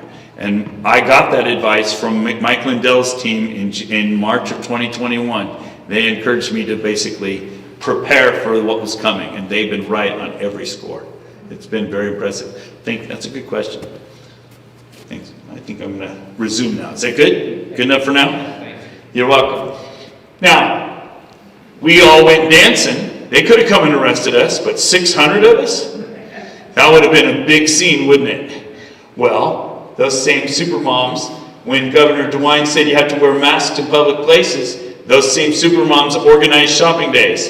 And they would go to Kmart, and they would be wearing masks, and they would go in the store, and then they would take their masks off and window shop for 3 or 4 hours. And then they'd go to Home Depot the next day, and then they would go to the grocery store the next day. And that caught on like fire around the state, and other supermom teams were forming. What are we doing? We're nullifying unconstitutional orders. We're saying, in your face, it's not merely enough to not comply. You have to organize groups and nullify. That's what Shasta County did. That's why we were able to get them free. And that's what, you guys are already starting down that road. You've already started fighting the state, saying we're not going to use this ranked choice voting stuff in our elections. And we're going to run our own elections for our own city elections. You need to do the same thing for the state elections. And that's what Shasta County and many other counties around the country, I got about 30 now, that are going all hand count, no electronics, all paper poll books, all paper ballots, hand marked paper ballots, hand counted, whole 9 yards. You guys already do hand counting in many of your boroughs. I was, in many of your little towns, I was looking through the list because I've been working on your rolls. You have a bunch of little towns that have got like 10 people in them. Okay? You don't need a machine for that. You don't need an electronic rolls for that. All you need is a sheet of paper with a list of everybody, and you say, hey, let's all have a potluck on Tuesday, guys. We'll meet you in here, we'll vote, we'll turn the ballots in. The only reason to electrify that is to put it under the control of somebody else. And what happens is when you put it under the control of somebody else, they can stuff a whole bunch of voters in the rolls. Your clerks do not manage your rolls. They get their rolls from the state. That's very important. They do not manage them themselves. So anyway, you either use your rights or you lose your rights, and one of your rights is voting. You need to be voting, and you need to be counting your own ballots. You need to protect your constitutional right. In Ohio, we just passed a constitutional carry a couple of years ago, and ever since then, I wear my gun every time I go shopping. I wear it all the time in public whenever I have a way to conceal one, but I deliberately don't. I have it big and obvious like a cowboy. Okay, and this isn't me, but when I'm at the grocery store, my dream is one day a little boy will say, Mommy, he has a gun, you know? And then she says, yeah, don't you feel safe? Right? That's what I want. I want it to be normal, right? And you feel safe. And by the way, Mommy carries too, you know? that we need to use our rights. And you guys up here in Alaska, you should all be open carrying. I joined a church in my area of the country where the pastor wears a 45 in the pulpit. Okay? Okay, that is the right. And I joined because of that. Okay? And he's a Southern Baptist preacher, and we sing Southern Baptist hymns, and it's a great time, and I go there. But it's only a 15-minute drive. That's why I chose that church. Because you need to use your rights, or you will lose them. And so please do. So the strategy, in summary, I skipped a bunch of stuff, but it's going to get late, and I told too many stories. So I think I've given you some good evidence, though, too. This is a war between good and evil. And the Constitution is our best weapon. How do you know this is a war between good and evil? Because they want to castrate our children. That's how you know it's a war between good and evil, okay? The Constitution is our best weapon. We need to fight the First Amendment war so that it doesn't become a Second Amendment war. And I already gave you some examples of the First Amendment war. We were, picketing and wrote songs and did radio programs and exposed things. And we need to use our First Amendment rights like weapons. And this is difficult for us because we're good people and we are respectful. We've always been taught to be respectful. But this is a war. And when you're in a war, in a shooting war, there's blood. And it's messy. And the way to win a war is to fight it aggressively. And you want to win it as quickly as you can. So, I remember Rush Limbaugh talking about this. You go in and military people, their job is to do mass carnage as rapidly as possible. That is their job. Well, in a First Amendment war, stop being polite. This is a war. And we took on the officials in Shasta County. We've been taking them on all over the country like a war. And when she quit because of anxiety and depression, that's First Amendment blood. I'll take that. And once she quit, then one of the commissioners quit, then another one quit in sympathy. I just have to tell you that story. So we had 2 commissioners on our side and 3 against. And so we teamed up on the 3. We began picketing them and doing all kinds of things against them. And we researched them. In a war, you research the enemy. We prepared files on each of them and studied their lives. One of them was having trouble in their business. So we boycotted his business and promoted a boycott. This is great. This is warfare. But one of them was a grandma. And 3 mornings a week, she delivered her kids to the elementary school, her grandkids. So we arranged for 10 supermoms to be there before school started, and they delivered their children, and then they stood on the street with their signs. Mrs. Jones won't defend our constitutional rights. So Grandma Jones shows up. She has to explain to her grandchildren why she's not defending their constitutional rights. And her grandchildren have to explain to their friends at school why their grandmother isn't defending their constitutional rights. And because we arranged it, the media was there, and it was a large disruption, and the teachers had to explain to all the students why Mrs. Jones wasn't defending their constitutional rights. You see, this was a great day. And that grandma was very upset. And the next day she quit. And she says, I don't have to put up with these MAGA people. She says, I'm a public servant. I don't have to put up with this. Guess what, baby? That's First Amendment blood. I'll take that any day, okay? And another one resigned the next day in sympathy with her. So now out of the 5, we had 2 quitters. And that is what's been so surprising to me. I thought this was going to be way harder than it is. Because I assume other people are like me. I draw a line in the sand and I fight. They cave. They cave. They like to be liked. When you start picketing them, when you start making a public scene out of them, they hate that. They come to the table. You negotiate way faster than I ever thought. I thought I was going to need really fancy movements. No, they cave really quickly. It's pretty fun. So anyway, use your First Amendment. We were able to win one of the 2 seats, and that was Kevin Cry, and he's the one that just survived the recall just 2 days ago. So anyway, that's good. You have to realize we are the sovereigns. We don't ask for permission. They work for us. Our Constitution is written assuming you are the government. You need to act like it. But we've all been kind of conditioned into being sheeple and letting them be the government. We're the government. A perfect example of this is the bonds for the wind thing. When your officials, do you know your officials by law in your state and by constitution are supposed to be bonded? Do you know why they're supposed to be bonded? because you sue them for those bonds when they don't do what they're supposed to do. That's why that's there. It empowers you to sue them when they don't do their work. You have the power, citizens. That's a whole nother talk. I won't go down that road, but the Constitution is set up to give you power. So when you find fraud in your county, and then your borough, I know your borough, you find fraud in your borough, you read that into the public record in your borough meeting. You do not go to the law. You do not go to the state. We already know that's insane, because nothing happens when you do that. You read it into the public record yourselves. This is your investigation. This is your movement. You take out the billboard saying, you're showing the names of your assembly, what do you call them again? Your borough assembly, your assemblymen and women who aren't doing their duty. You take out the newspaper ad and list all the fraud you're finding in public. You're winning in the court of public opinion. You're not asking for permission. You go to your assemblyman and you say, we have just proven that our elections are fraudulent and that the system you are using, provided by the state, is disenfranchising us from our constitutional rights. We don't have to comply with any law that disenfranchises us from our constitutional rights. We refuse to use this system anymore.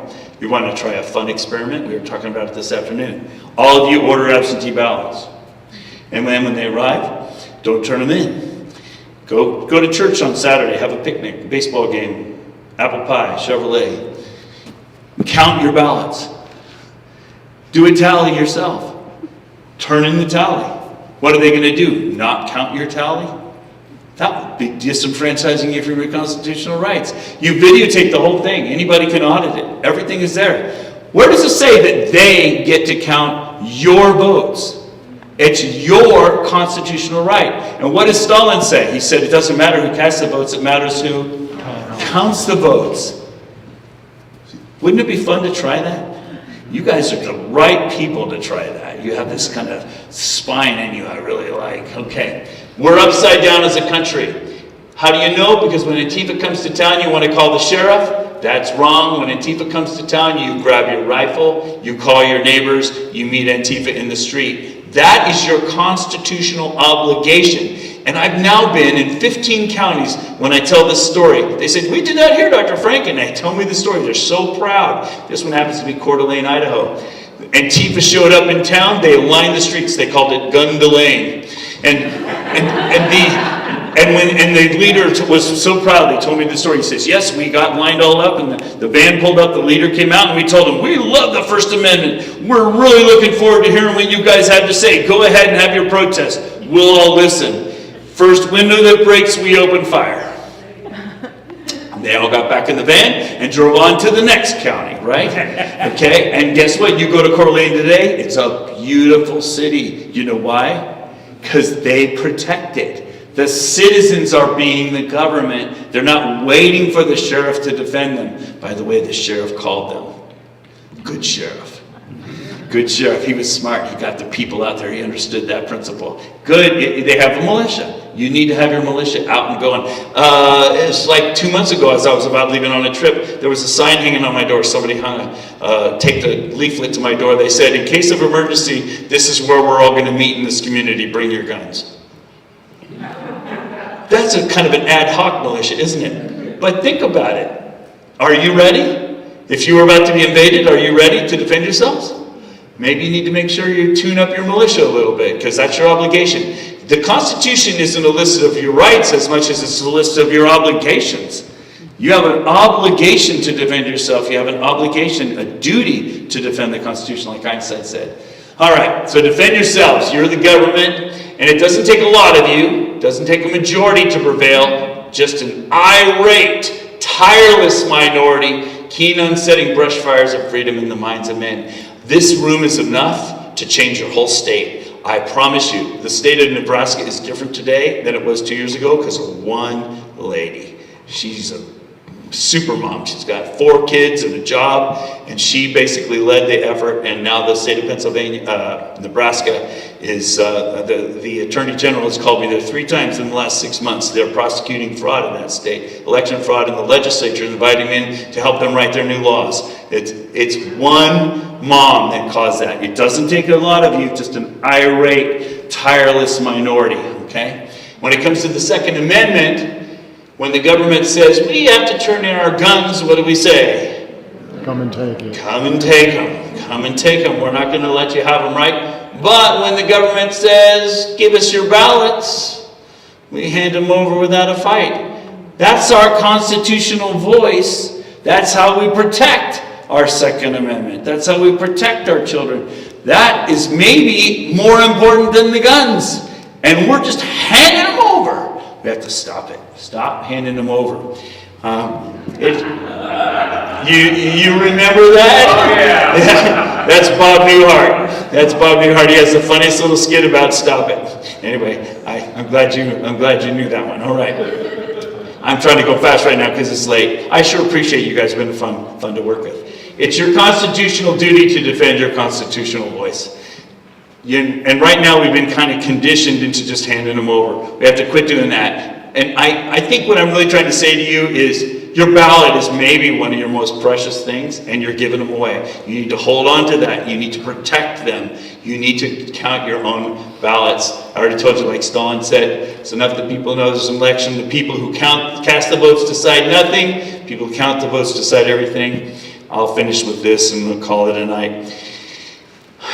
Robert Bohr, he was a Secretary of State candidate last year in Nebraska. Almost got it. We didn't quite get it last year. He says, quote, we show more due diligence in a football game than we do in our all-important elections. Only in America will we stop a football game, drag out measuring chains, and look at a play 15 times from 6 different angles to make sure that the right call was made. But we refuse to verify the integrity of an election, the highest office in the land, or any other election in the land. When I say we're upside down, we value our football game more than we do our country, because we care more about what happens there than we do in our elections. But our elections are deciding everything. We're in trouble. And people don't know their own power. So how about if I stop there? I went kind of long on a few of the stories, but if you have questions, I'll be happy to answer. Yeah? No. Do you want me to answer? Yes, sir. My pleasure, brother.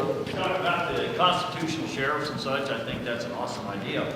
But if we started that here, the people who would run are the same corrupt cops, the same corrupt chiefs that we already have, the same corrupt troopers that we have, and without the constitutional mindset that would now be a sheriff who have allegiances to their cop buddies, who have allegiances to different groups and such. If we ever get sheriffs here, they have to come from somewhere else outside of this corrupt law enforcement system that we have here. What do you think of that comment? I think he's right on. You know why Trump was such a great president? Outside of the system. He did not come up through the system. He was outside of the system, and he couldn't be bought. Same principle. That's what you and I was showing you understood what you said. I've noticed something as I travel the country. In all the legislatures, it always seems like there's 1 or 2 legislators that are all on board with me, and they want to pass laws, and they're always the freshman legislators. The longer they're in the system, the more corrupt they become. And I could tell you story after story about that, but you're right. If you just take the latest police chief and make him sheriff, that's a problem. Now, I agree with you in principle, but that's why you elect the sheriff. The people elect the sheriff, and you need to hold them accountable. And as I travel the country, those sheriff elections are pretty interesting. I'm not saying they're perfect. There's no system that's perfect. But I see if a sheriff isn't defending the constitutional rights of the citizens react quickly, because they're used to that, right? I'm not saying we're perfect and we're too apathetic, but I don't disagree with you. So guess what? That means you have to be a good citizen and you have to pay attention. But maybe you're right in Alaska.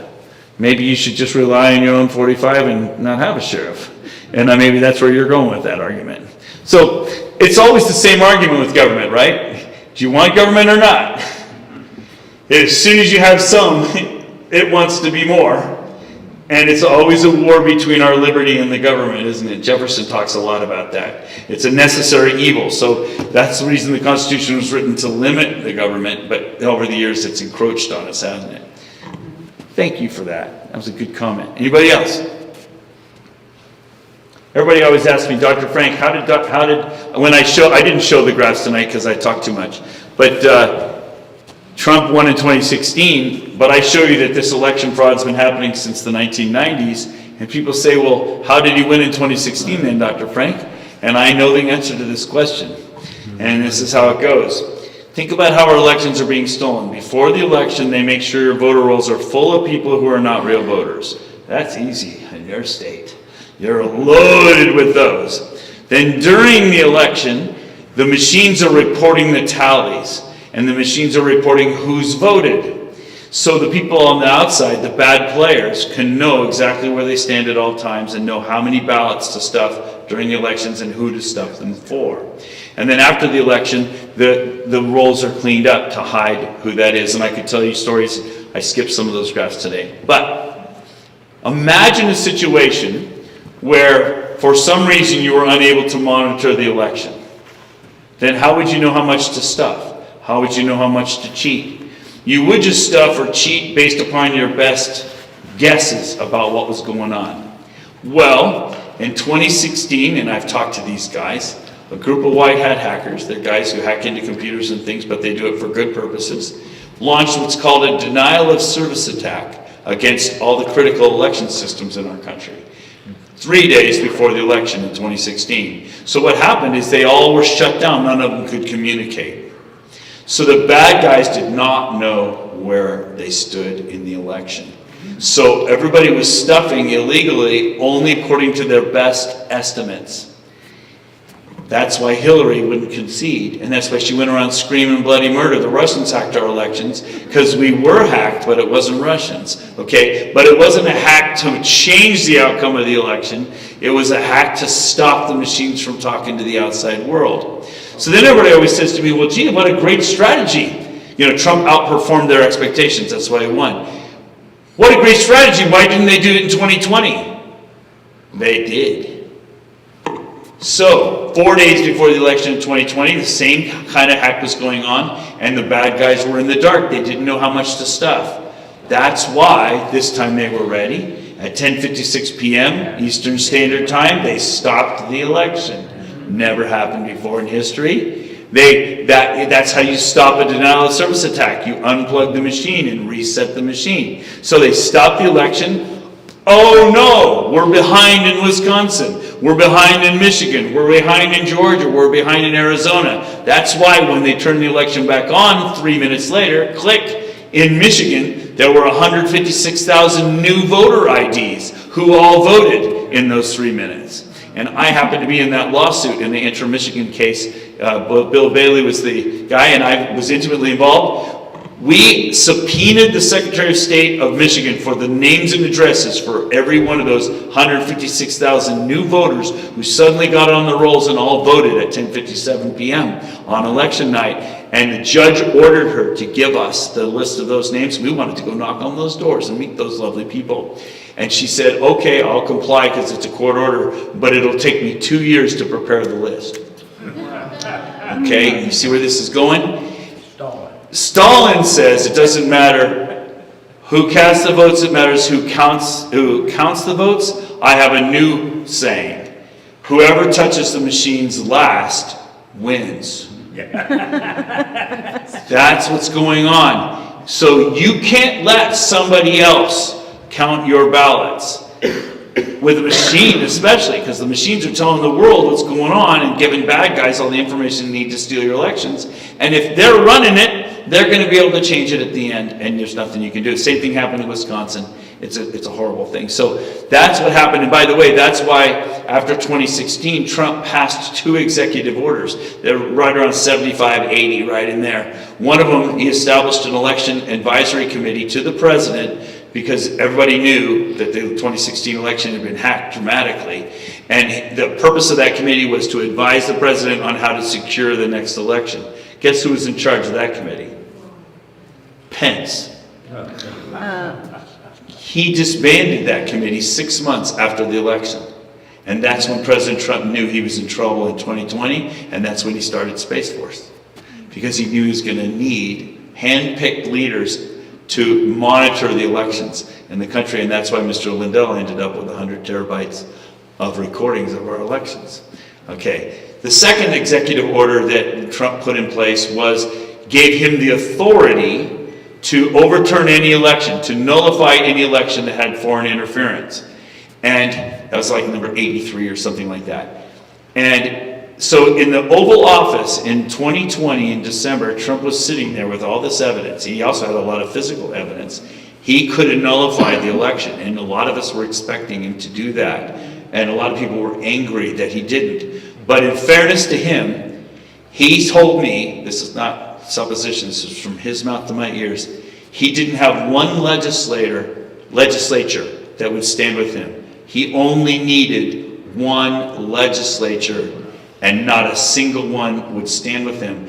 And then the vice president wouldn't stand with him either. So the general can't fight the war.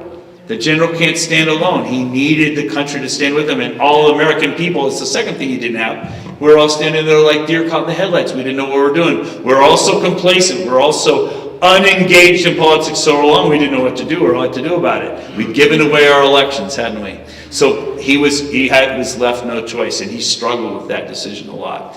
And so we're going to see what happens this year. I don't know what's going to happen, but I think it's going to take a miracle. Yes, sir.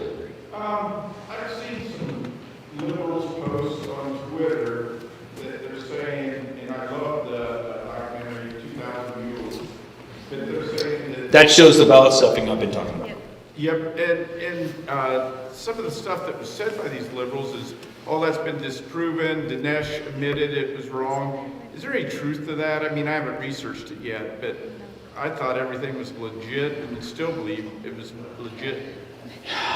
Okay, so I've spoken at length with Dinesh about this. I was kind of upset after the movie came out, actually, until I learned what really went on with that movie. So Salem Media produced that movie, and the attorneys were all over that, and they wouldn't let them say a lot of things he wanted to say in that movie. So it only went so far. Because everybody's afraid of being sued by Dominion. Remember, Dominion was suing everybody, and they didn't want to be sued. So all they did is show the ballot stuffing. They never even said who did it, right? So there's an article I saw a couple years ago in the Arizona newspaper. It said, it was right after 2,000 Mules came out, and the article was titled, "The Sheriffs Are Arresting the Mules, and They're Singing Like Canaries."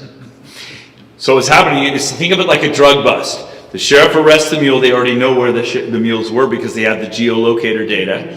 They already know where they got the ballots, but they get a confession from the mule. Then they go to the NGO where they're getting the ballots, and they say, where are you getting the money from?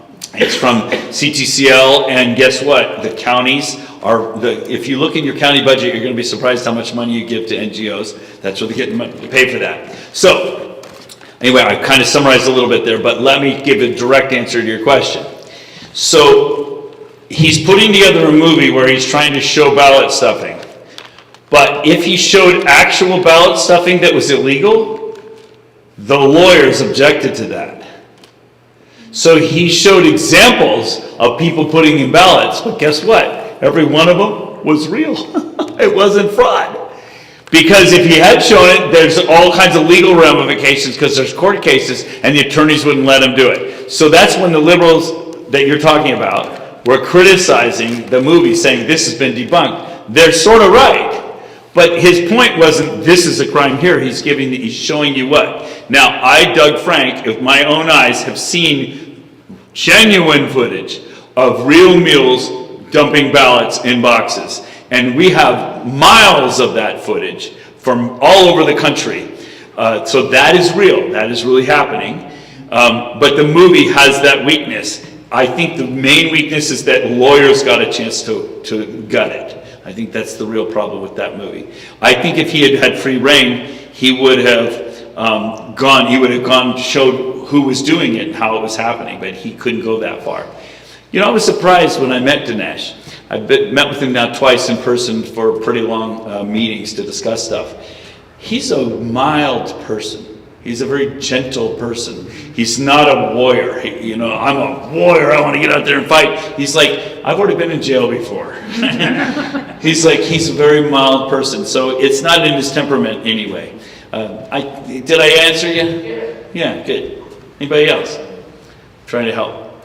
So I have this brochure called 7 Steps, Taking Back Our Elections. And you can get a copy of that if you haven't got one already. And sign up with Dave. And it walks you through.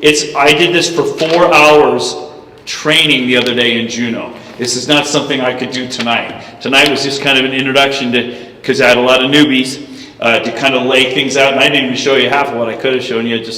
But I think I've got the message through. The problem is our elections are centrally controlled. The solution is you need to take it back. But to take it back, I'm not asking you to break laws. I'm going to ask you to find fraud in your own borough, which is not hard to do once you know how to do it. And then once you have that fraud in your hands, you go public with it and you show that it's disenfranchising you from your constitutional rights. And so then you then hold your officials accountable and you win in the court of public opinion. That's how you're going to win. You have to wake your community up, essentially, is what you're doing. So anyway, you can learn about this, and that's working all over the country. It's funny because when I wrote this for the John Birch Society, they made their own version. Now there are millions of these all over the country, and John Birch Society chapters all over the country are implementing it. It's pretty exciting. I didn't know this was going to happen. They asked me to summarize my strategy. I did in 3 trifold, and they made their trifold. It's pretty cool. So this is taking off all around the country. Join in on that. And the way to do that is get connected through Dave, and we'll get you trained. And yes. How do we really wake up young people, younger generations that are up and rising?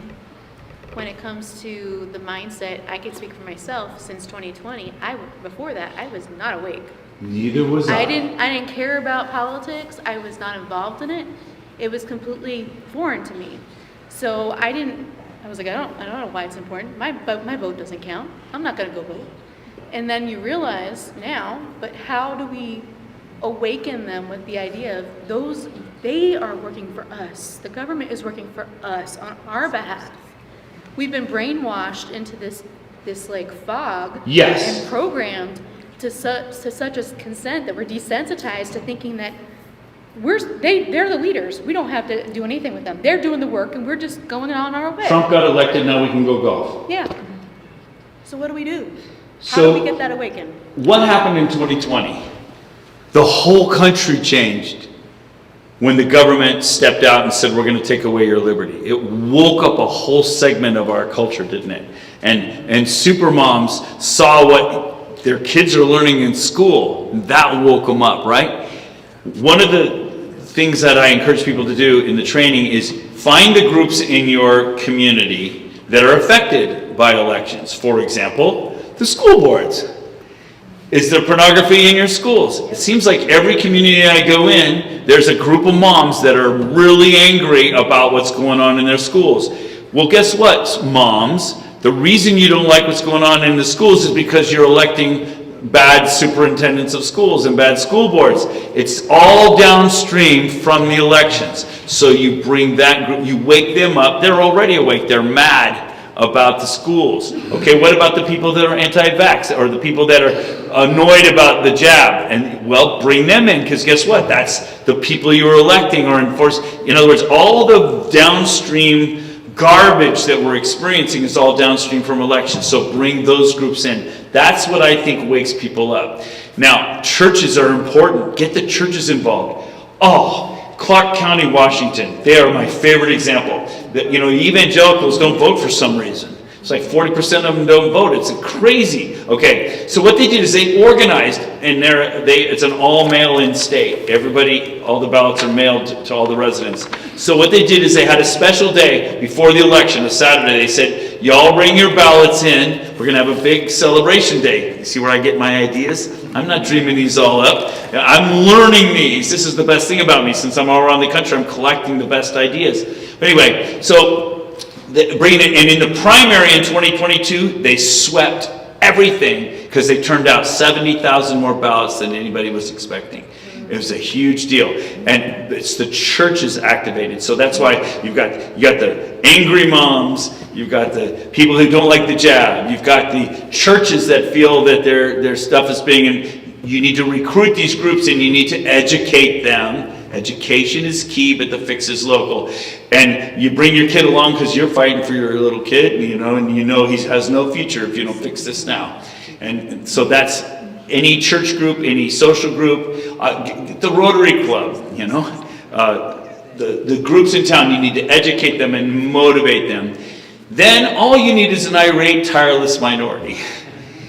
And you start publishing in the newspaper, and when you show up, at Shasta, I remember the day we read the stuff into the record, the commission actually appointed an election commission for the county to investigate. And then it made the newspapers, and every meeting got bigger and bigger. We had standing room only and overflowing, and we had people on the streets with signs and guys with guns, because walking up and down the street. They're not doing anything, they're just walking up and down the street with their guns. What's that? Nothing.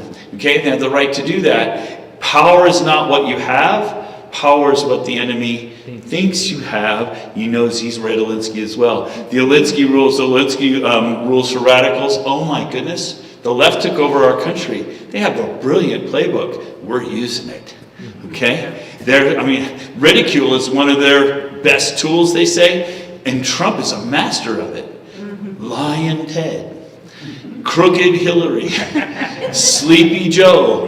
Ridicule works. And, we did that with Clementine in Shasta County. They gave me the idea. Alinsky gave me the idea. And I have this book called Beautiful Trouble. It's thick. It's full of every page is a new idea of how to have a revolution, how to create public interest. Just look at all the social revolutions we've had. So when you say, how do you generate it? This is how. It takes an irate minority of people to get organized, which is what my second step is in here, to get organized and basically to make this happen. It doesn't happen by itself, and it goes surprisingly well once you get it going. Did I answer? Good. And I don't think you're going to be able to get the young kids involved. I already give up on that. Because they don't get it. They're talking about LGBTQ. I was in Oregon last year, speaking in a high school gymnasium, about 200 people, and they had a break in the middle, and I went out to go potty. I walked into the bathroom, and it's like, there was a tampon machine on the wall, and I went, oh! racing back out of the bathroom, because I was obviously in the wrong bathroom, right? And I looked, no, it's the men's bathroom. Okay. And so I went back in, I took care of my business, and I came back out, and when I went back on the stage with the other speakers, I was like, I thought I was in the wrong bathroom, because there's a tampon machine in the wall in the men's bathroom. And they said to me, no, that's the right one. If you were in the women's bathroom, you would have tripped over the kitty litter box on the floor. The governor of Oregon has ordered that every high school boys' bathroom have a tampon machine hanging in the wall. That is how crazy we are right now. We are upside down. We are insane as a country. Those are the issues that the kids are interested in. They're very interested in that LGBT stuff. And I can't seem to get them interested in elections at all, even though that is downstream from that. It's more cultural to them. So I haven't given up, but I'm not putting a lot of energy there. I think you're the solution, and you're the solution. I think we're the solution. We're the age. We get it. Yeah, brother. I was in Ohio last month, and I was actually going to ask you what your opinion of this was, but the topic was the pro-abortion constitutional amendment. That was huge, issue 1. Huge issue 1. And when you look at the marketing in that, on the pro-abortion side, it was all or nothing. You either kill all the babies all the way up to birth, or you have no rights whatsoever. It was absolutely a death ground for them, right? And the pro-life side, natural right to life, created equal, so on and so forth, so on and so forth, all the big pro-life groups, they said, this is an important family values issue. And so one side fought for absolute abortion all the time, no question, no limits. And the other side said, yeah, we need to fight for family values, no on issue 1. And so they were doing a post-mortem on that strategy. And one of the guys that leads the big national groups that ran the campaigns for the pro-life side said that we identified a few flaws in our strategy, and we're correcting those. And so in the next fight, we're going to have better strategy. Now, he never actually identified that they're fighting a war for lives with, like, scent stickers or something, right? I mean, it was just garbage. Which means we're going to lose again with that leadership. So I'll wrap up on that one. Issue 1, by the way, was a constitutional amendment in the state of Ohio that makes it a constitutional right to have an abortion, and it passed. To birth. To birth. A It's constitutional right to kill babies. And I'm telling you, I lived there. That state would never have passed that. No. That is a manipulated election as well. Yeah. So the solution and the new strategy was raise the young people up. This is the next generation's battle, and we're gonna teach the next generation to fight this battle. In the meantime, we're going to kill a bunch of babies. And in the meantime, we're going to kill a bunch of babies. And you look back in history, and when did we ever raise our teenagers up to go fight our battles for us? The Minutemen at Lexington were not 14-year-olds. They were men, and they were men with guns, and they fought for their families, they fought for their town, they fought for their country, and they did not raise, and I'm not rebuking you, by the way, they didn't raise their children to fight their battles. No. They fought their battles for their children. Yes. And that's what we're missing. We keep seeing people with a little bit of this, Yes. a little bit of this, saying, well, we need to raise up the next generation. No, you need to lead the next generation by fighting now. Now, I exchanged emails with that guy, that strategist, this morning. They're moving into Florida. So Florida's Supreme Court just validated the same constitutional amendment to go on their ballot this year. And the same guy that lost in Ohio is asking for donations to lose in Florida too. And my response to that guy when I opened his solicitation email was, you are not worthy. You shouldn't be leading anything but a wet paper bag. So how about if I finish with this? That's so perfect. So when David went to the battlefield where Goliath was, he didn't go there to fight Goliath. He went there to take his brother's lunch. He found himself in this predicament where there's this guy out in the field who's making insults against their God, making insults against the people of Israel, and David and Goliath. I'm thinking of Daniel because of the Nebuchadnezzar thing. And what was your name again? So he shows up at the battlefield, and he's supposed to bring his brother's lunch and ask how they're doing. And he says, what's up with you guys? There's this guy out here in the field insulting our God and insulting our nation. Get out there and take care of business. Fight. And what did his 3 brothers say to him? Go back to the sheep. Who are you to tell us? Okay, so the problem wasn't Goliath. The problem was the children of Israel were hiding in the hills. Okay, so then David didn't accept that, and David stood in front of Goliath. And you notice what David said. He didn't say, today I'm going to whoop you, bub. He said, this battle is between you and God. The battle is the Lord's, and God today is going to deliver you into my hands. And then he slung the stone, and then God brought the victory that day. That was a miracle. And then he cut his head off, and then the children of Israel chased the Philistines out of the land. All it takes is one boy, one man to stand up and fight, and then God can do the miracle. And then the children of Israel will chase the buggers out of the land. That's what we need. We have to think of it that way. I'm a smart guy. I have strategies that are working, but they're really not my strategies. I think these are old strategies. I think this is what has always worked in life. We just had to wake up. And that's basically what David did. He woke the children of Israel up, and they realized we don't have faith in God. We need to turn, we need to repent, we need to take action. So you're absolutely right. We have to fight. I was in Wisconsin at this bar, a tavern out in the middle of nowhere, because they don't have meeting halls, they just have taverns. 200 people. And at the end, this lady comes up to me afterwards and she says, Dr. Frank, can we pray for you? I said, sure, I love it. And she said, so she laid her hands on me, and this is in a tavern and everybody's happy and it's noisy.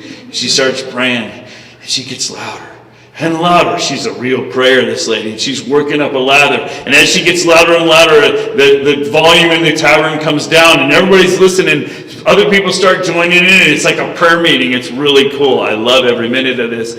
And she's really working it up. She's starting to wrap it up, and she's reaching the end of her prayer. She says, hey, thank you, Lord, for giving us Dr. Frank, and that he's fighting the election fraud of Goliath. And Lord, we just thank you for giving him such a good slingshot to fight with Goliath. And Lord, we just pray that you'll give him some really big stones. But she kept on praying. She didn't realize what she said. And we're in a tavern. And of course, everybody's, we're all trying not to laugh because this is like a prayer meeting, man. This is serious. So finally she ends the prayer. And she opens her eyes and everybody's got really funny looks on our faces. And she's confused. She looks at me, what's going on, Dr. Frank? I said, you just asked God to give me really big stones. And the whole place burst into laughter.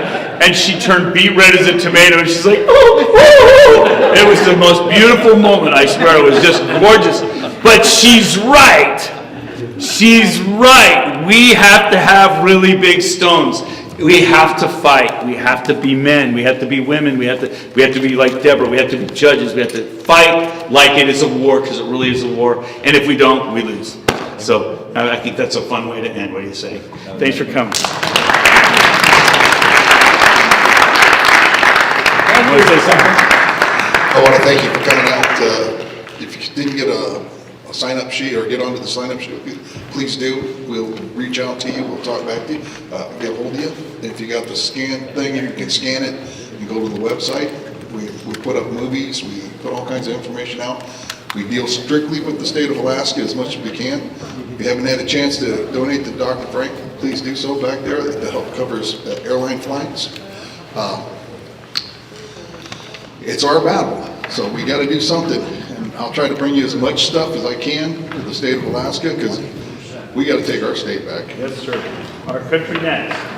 Borough.